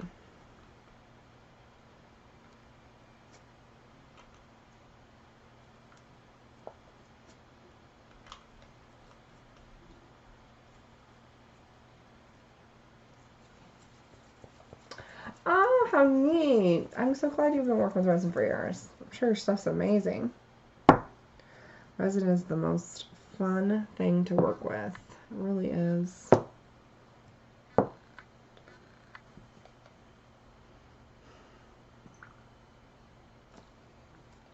again, I'm just filling up the pipette, pouring some, and the alcohol looks green. It's 99% isopropyl alcohol. Has a green hue, like I said, because it's what I just keep using. It's not a big deal to me. It doesn't seriously change the color, like hardcore, so I don't care. I give it a little swirl swish, but usually I go in and out with the pipette, sucking it up, putting it back in to really mix well, and I will do that, but I don't want to contaminate it yet because I need to still do one more, so.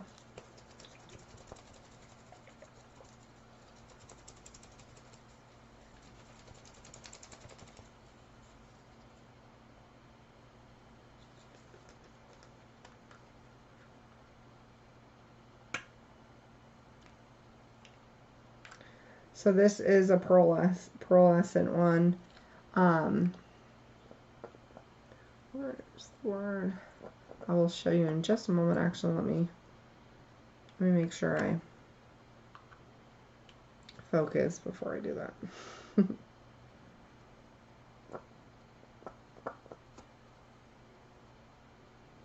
Just make sure I squeeze really hard the tube, that I make sure that gets squirted, all the bubbles, everything, any little air pigment out. Or clamp it. I also am very mindful of my edges of the glass, that there's no paint on it, because just like any kind of paint, you don't want to seal something, have paint on it, it dry, and then it's like rock hard and it's a pain in the butt to get open. So just, take care of your products. But the pearlescent is this, it just has the, the pearl, the mica in it, so it's super shimmer. And those can tend to clog, so you got to just be mindful about, keeping these stored face down. Like I said, squirting out all the stuff. They can come when you order them, it clogged. You just have to be really mindful to use a really thin needle to help squirt out, because it's kind of like a thick tube of paint when it's like stuffed in there. So you don't want to break your glass pipette on the inside. But they're also the FW, and it's the De La Rowney pearlescent. So if I can get that to focus. There. Same thing, acrylic ink, liquid ink.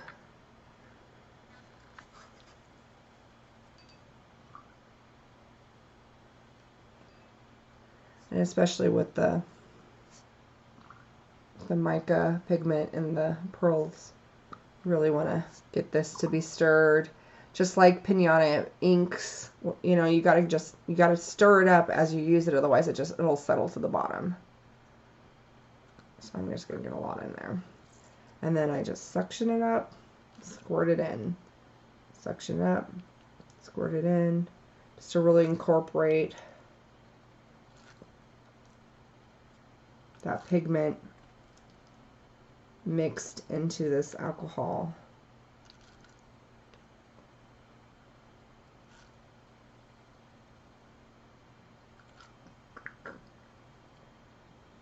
And you really want to get it super mixed. And then you can make it as alcohol ink. Utilize it as an alcohol ink. The same way you would any actual alcohol ink, but you have to pre-mix it first this way in order to do that. Otherwise, it's not going to move and float on your paper if you use Dupo. We're in, what time are we at? I think we're Central Standard Time Zone, aren't we? Miss Claire, are you there? Miss Carrie, one of you two? So I want to say Central Standard Time Zone.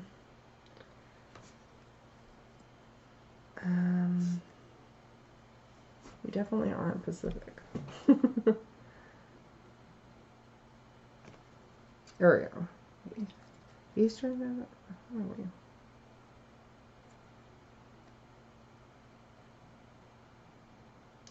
You need to click on the bell for the notifications on YouTube channel. So click on the bell icon that says notification bell, and then you have to change it to allow all.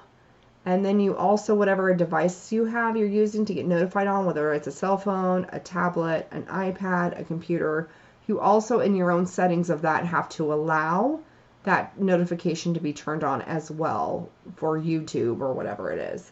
But you have to make sure in YouTube that you put allow all, so that way you can be notified when we go live. And I do on my Facebook pages, if you follow me again, the links are both of them are in the description box below, and my Instagram, and I do give a little heads up there if I can. I can't pinpoint an exact time because I do have a toddler. So, you know, I try to go on 2 p.m. I try to get ready and prep because I have to, you know, I can't have everything out where my toddler is, obviously. And so where ours is a very small area, so I have to make sure I bring everything out, pull everything out, try to prep as much as possible, and get all my live, and then get off in a certain window, you know. So, you know, sometimes you have to deactivate and reactivate whatever it is you're trying to use, because sometimes YouTube has a thing where you have to unsubscribe and resubscribe, deactivate your bell, reactivate your bell in order for it to like re-update to the newest settings. But you have to also make sure you hit that notification bell to select all notifications, to allow all.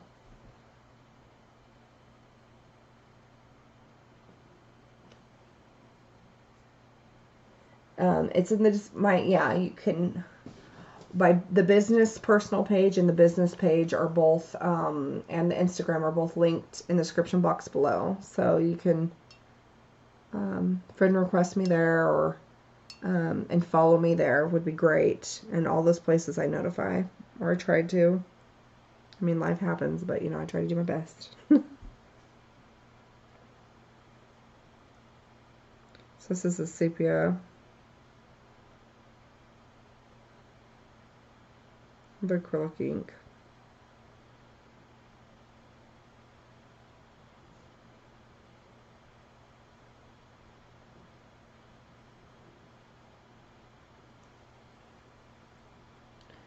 And the mixture is whatever you need it to be, you know, less alcohol to pigment if you want it stronger, just like watercolor, you know, more pigment to less water ratio, same thing if you want it stronger, or if you want it lighter, then more alcohol than to pigment. But that becomes with time and your personal taste and choice of physically doing it to figure out what, you know, you like best on that, how you want that mixture to be. I mean, it really has to be personally experienced and learned through time and effort. Because what I might prefer, you may not, you know?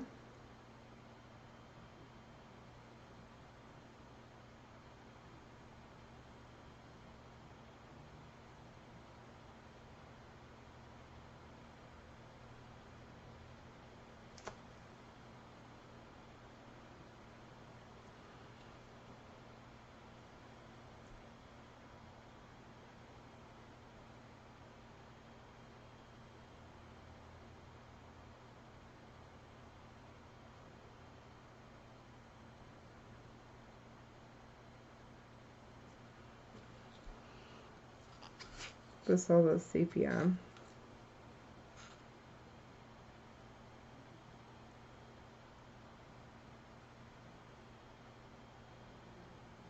From the De La Rowney.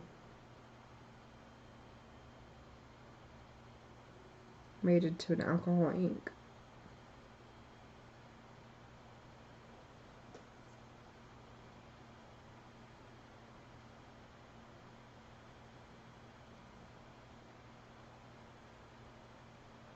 I'm on live chat. Miss Carrie, I'm on live chat. Alright, thank you.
This is the burnt umber.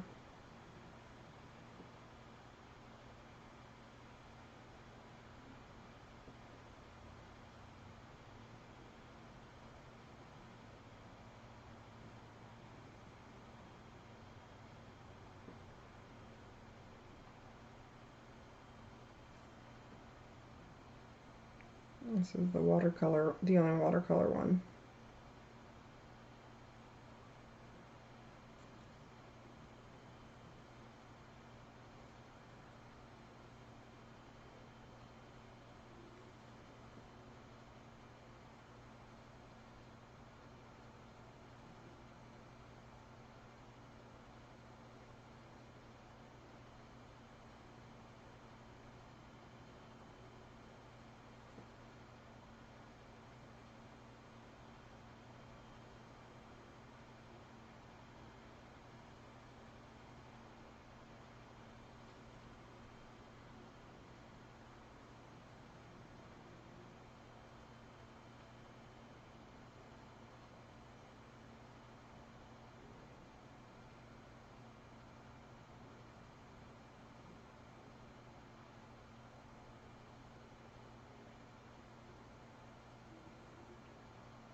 This is the pearlescent one, acrylic ink.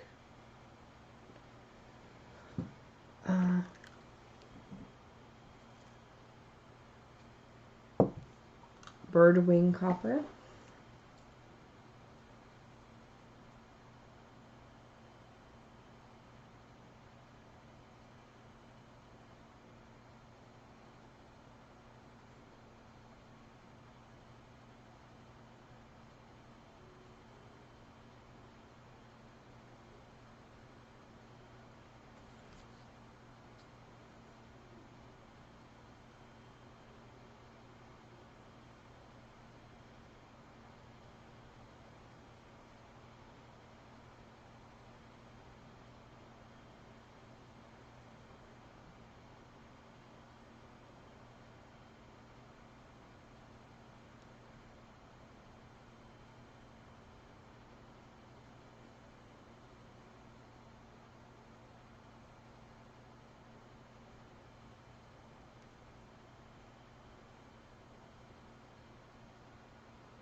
Okay.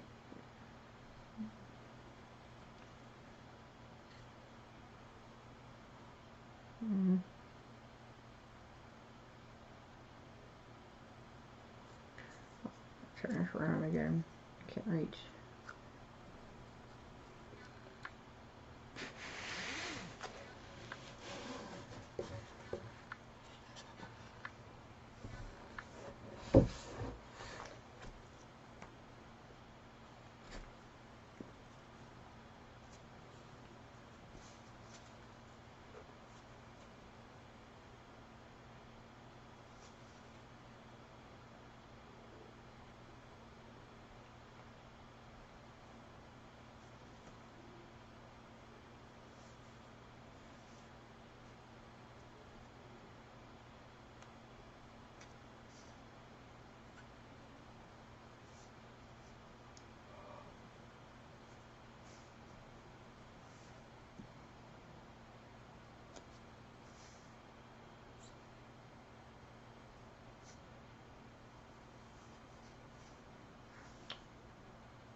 Oh, thank you, Tajor.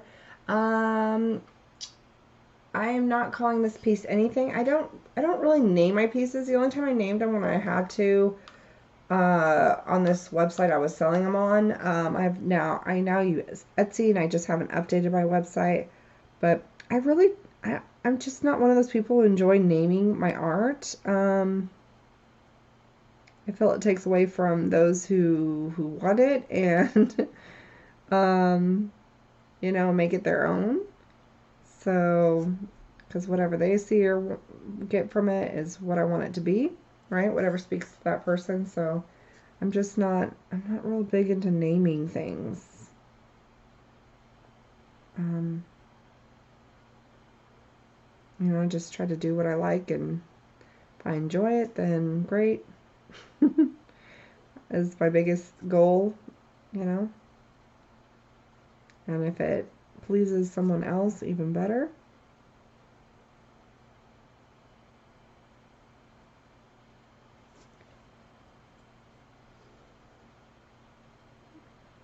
But yeah, you have to be really painstaking with these splatters. Now, mind you, if you had something that like had tooth to the underside, you know, if it wasn't like this very smooth, glossy side photo paper, then it wouldn't be lifting. Like this wouldn't be as all time consuming like it is. Just so you know. But because it's not on a smooth surface, and because I can't risk scuffing it, because it would I believe show up, and it's just random where I place them. I don't know where I'm gonna place the splatters until I do it, so I can't even pre-plan to try to scuff and then go over that specific spot. It would just be more time consuming and probably have way more error. So I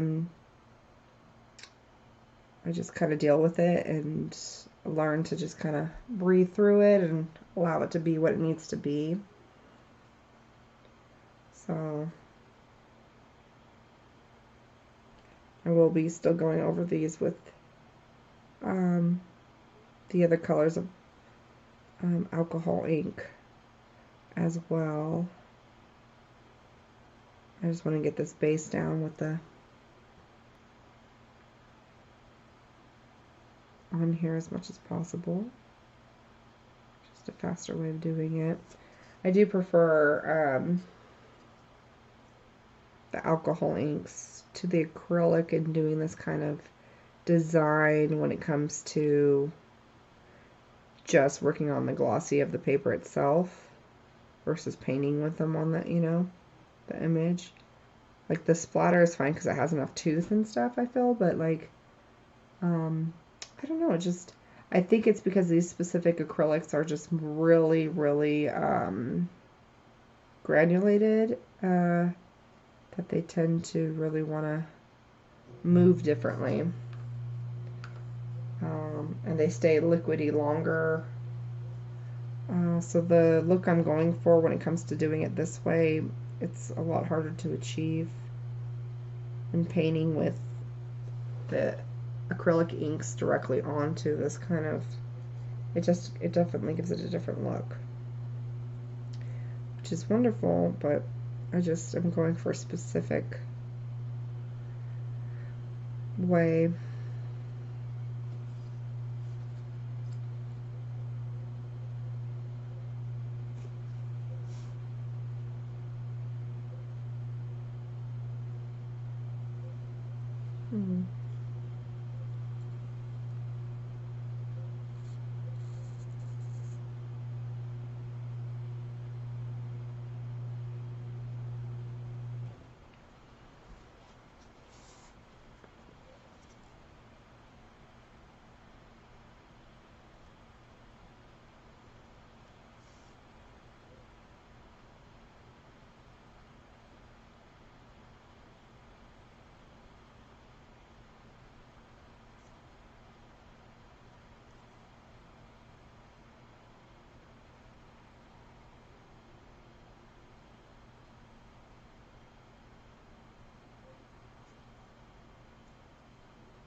Okay.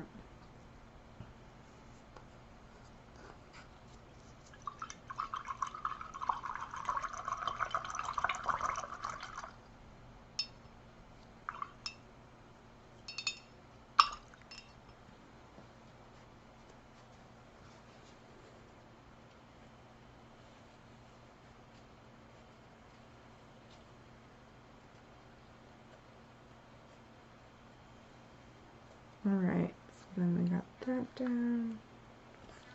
Let's see if I can start this. Just add a little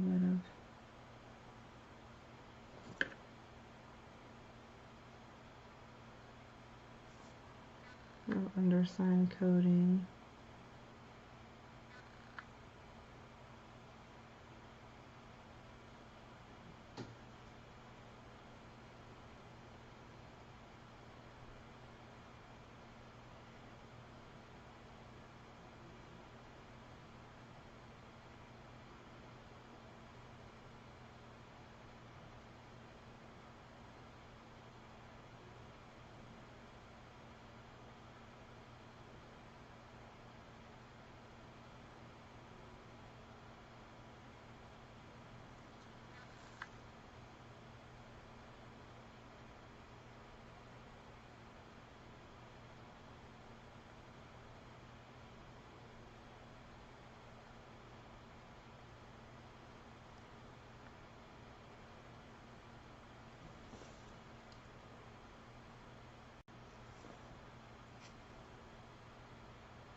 Alright.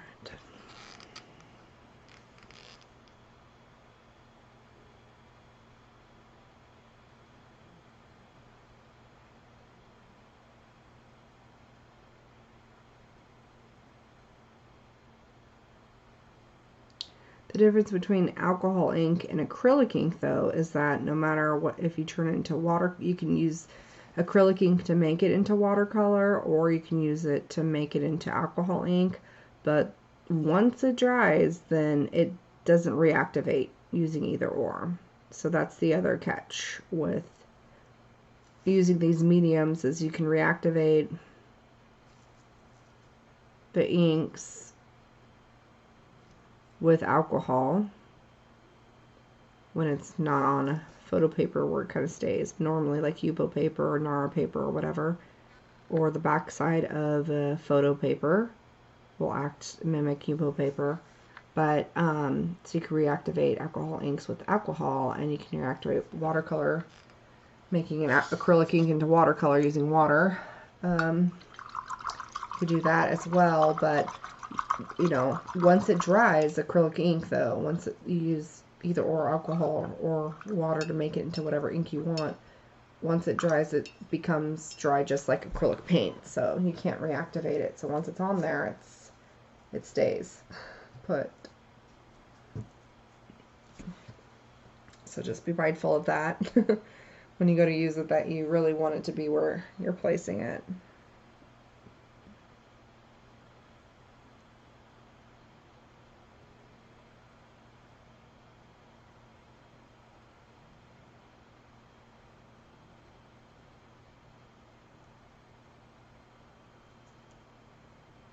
So even though I'm placing this on top of my base that I just did of the pearl, you can still see the shimmer of it underneath. It still shows a shimmer of it, so it didn't like take it away by painting on top of it with the alcohol ink. So you still get that, you know, shimmer throughout. I'm not losing anything by painting on top.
This is the Valencia, by the way, Ranger.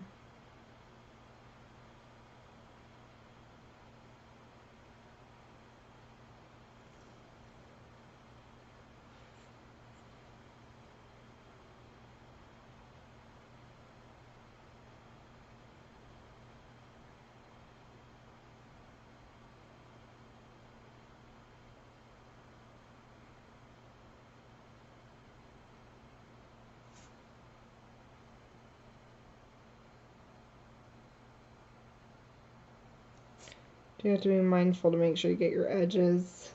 So the little bleed over helps with that. Otherwise it'll show up, you know, stay white, the crackle on the edges.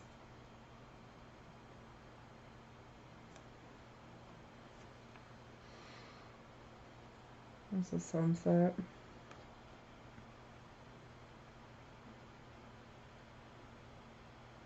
Sunset Orange by Ranger. I didn't rinse my brush, so it still has some of the Valencia on it too.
This is supposed to be the terracotta, but this may also be now intermixed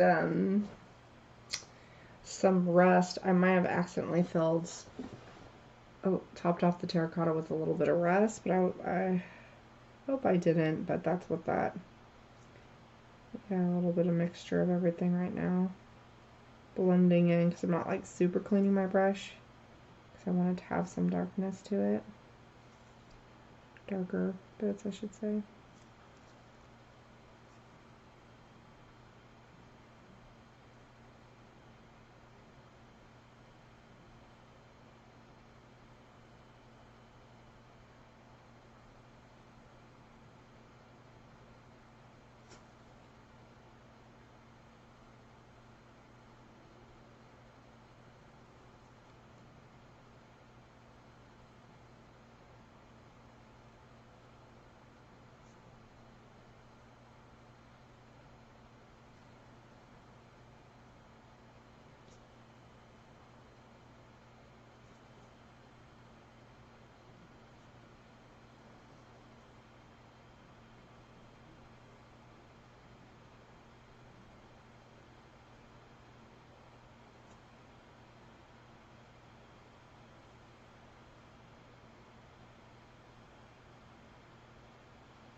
Great, wonderful, Drew. I'm super excited. Great, yeah, and follow me on Instagram and the business Facebook, and then the personal business Facebook. I can accept your request. That would be awesome. Appreciate it.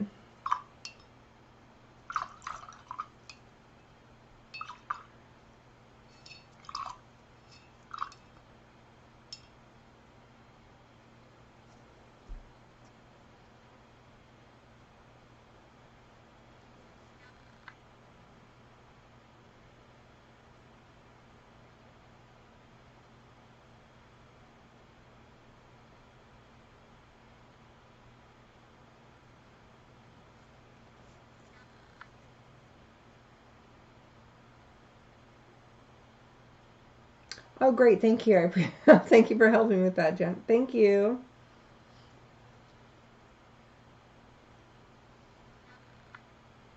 Okay, you'll have to remind me how to pronounce your YouTube name when you come back on again. Because I am just horrible with names, so please don't take it personal.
It's a little hard for me to see it upside down, and I should have turned this around, but oops. I know I'm not done with what's close to me, so I'm like, eh. I'm making mistakes by doing that, but I will.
Okay.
This is a little bit more of that espresso.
Just trying to blend the splatters to make them if I can get a little on the shot.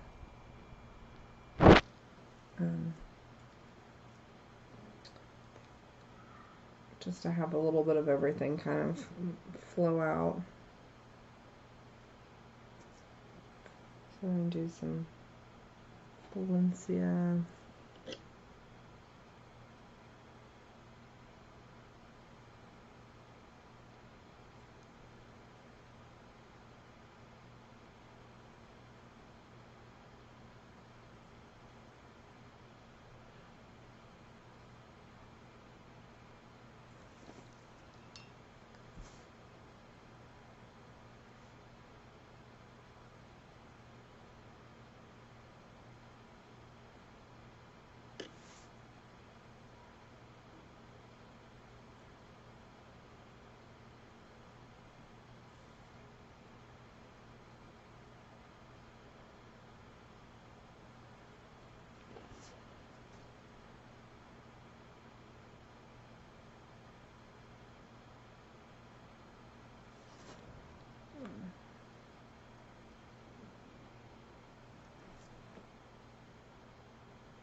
Just rinsing my brush, the alcohol, and trying to clean it.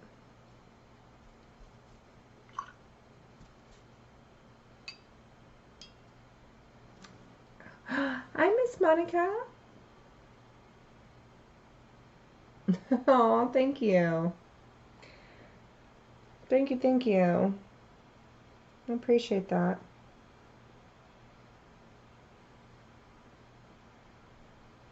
Where's my honeycomb? 2, 3, 4, 5. 1, 2, 3, 4, 5. Okay.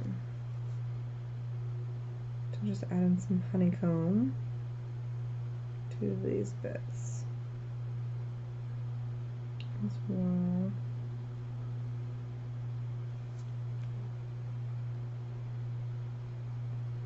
It's really allowing it to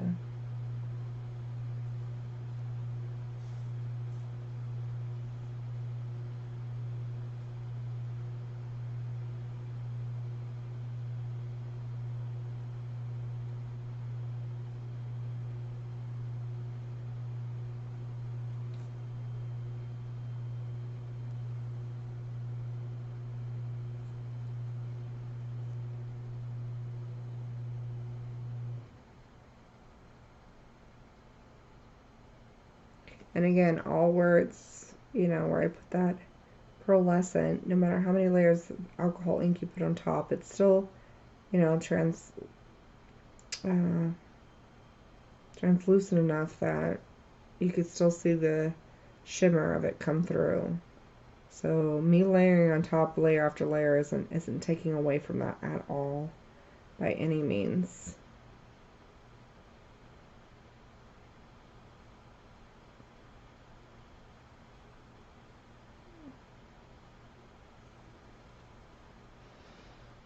Not one bit.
Just a little bit of lemonade.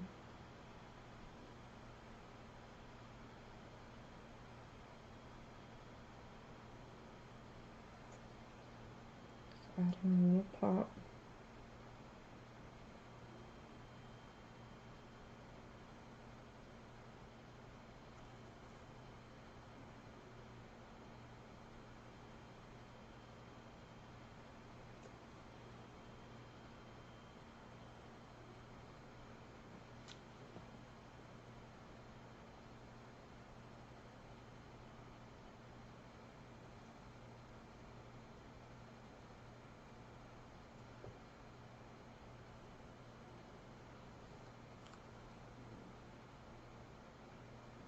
This is that sunshine yellow, so I'm just gonna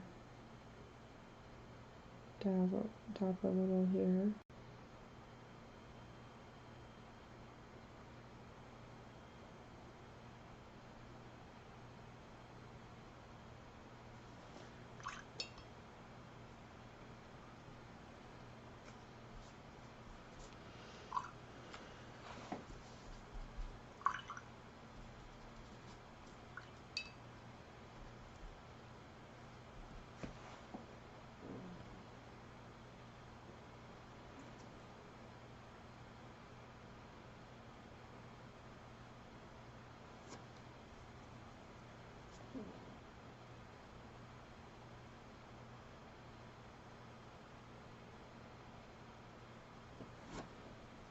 I'm just kind of lifting it, removing some color just to get a little bit of a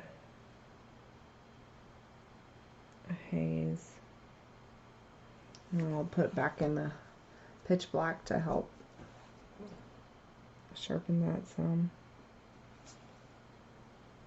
I just want a little bit of that.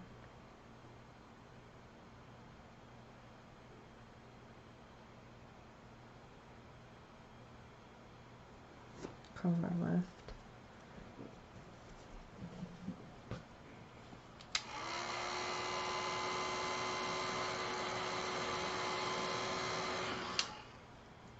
The moment you blow the alcohol ink or dry the alcohol ink, like the alcohol, it will evaporate the quickest, which is what will keep it from smearing and continuing to bloom.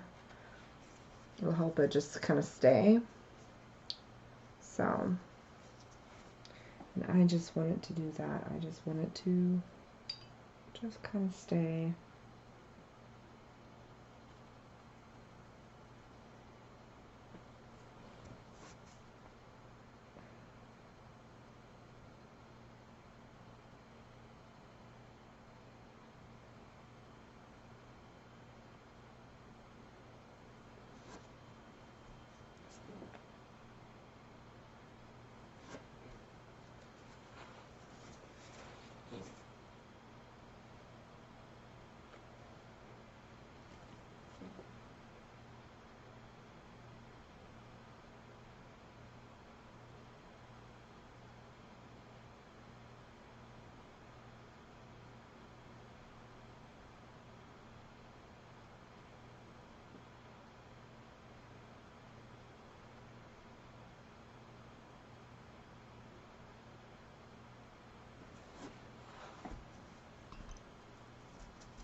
Okay, so I'm going to do the pitch black. I'm going to redraw the lantern bit. It isn't a commission. It is a series. It's a triptych series of musical. I just want to do a musical triptych. So, Miss Monica, so it's not a commission. All my art is for sale as long as it's not a commission. But this is just something I want to do for fun and kind of get messing and creative and I don't know, just kind of go with it.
So I say I was super busy on this one.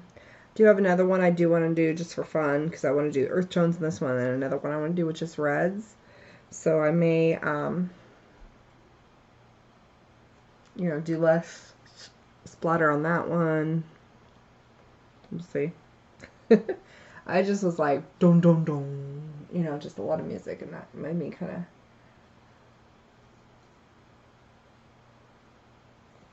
Oh, thank you. This is all alcohol inks and acrylic inks, except for one little bit of some watercolor. But all these are done with acrylic and alcohol ink, and then I'll foil them once they're all dried, and I can seal them, and then I'll foil them with all the inks. So right now I'm going to take a little look-see, just make sure I'm good to go. And I'm going to take you on a look to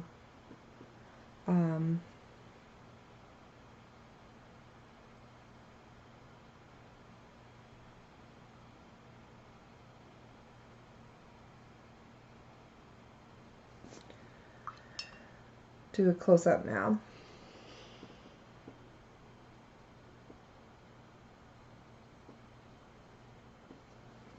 Just want to add a little bit of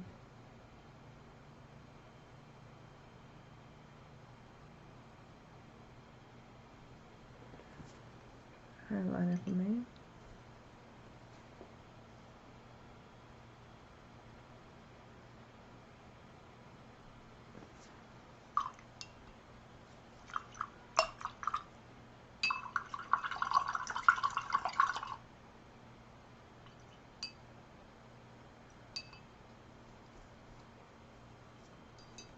Okay. I just wanted to do this one in earth tones, so.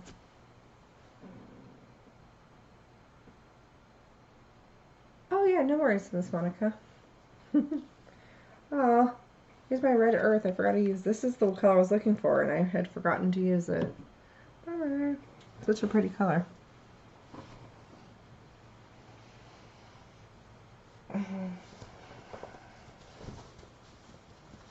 Okay, let me transition you and try not to make you too dizzy. Let me close up my alcohol ink first because I already spilled it once. I'm very klutzy and I don't want to spill it again.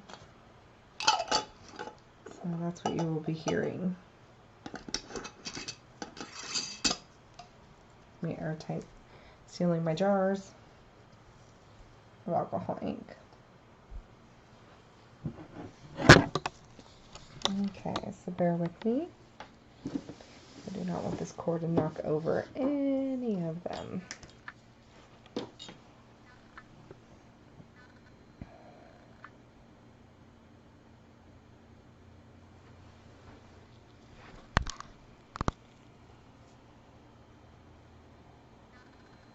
Give them a little focus. These are all the splatter. The Crackle paste. You can see close up the texture of it all. There we go. You can see the Crackle.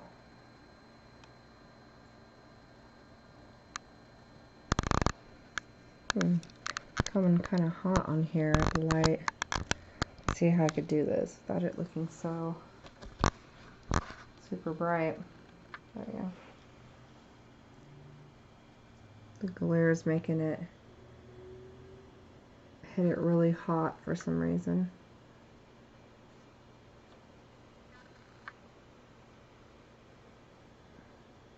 This is all the paste. And I can't see if I can get that shimmer to show.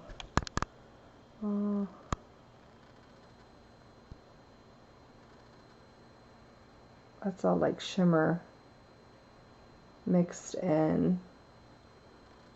So even though you layered with the color, you could still see the shimmer shine really, really well.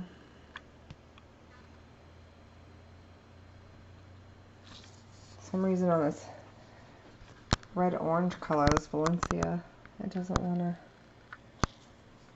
there it's more true to color. It's kind of crazy.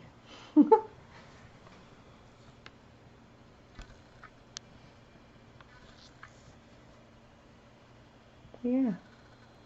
So you get all the different textures and colors. You can see it close up.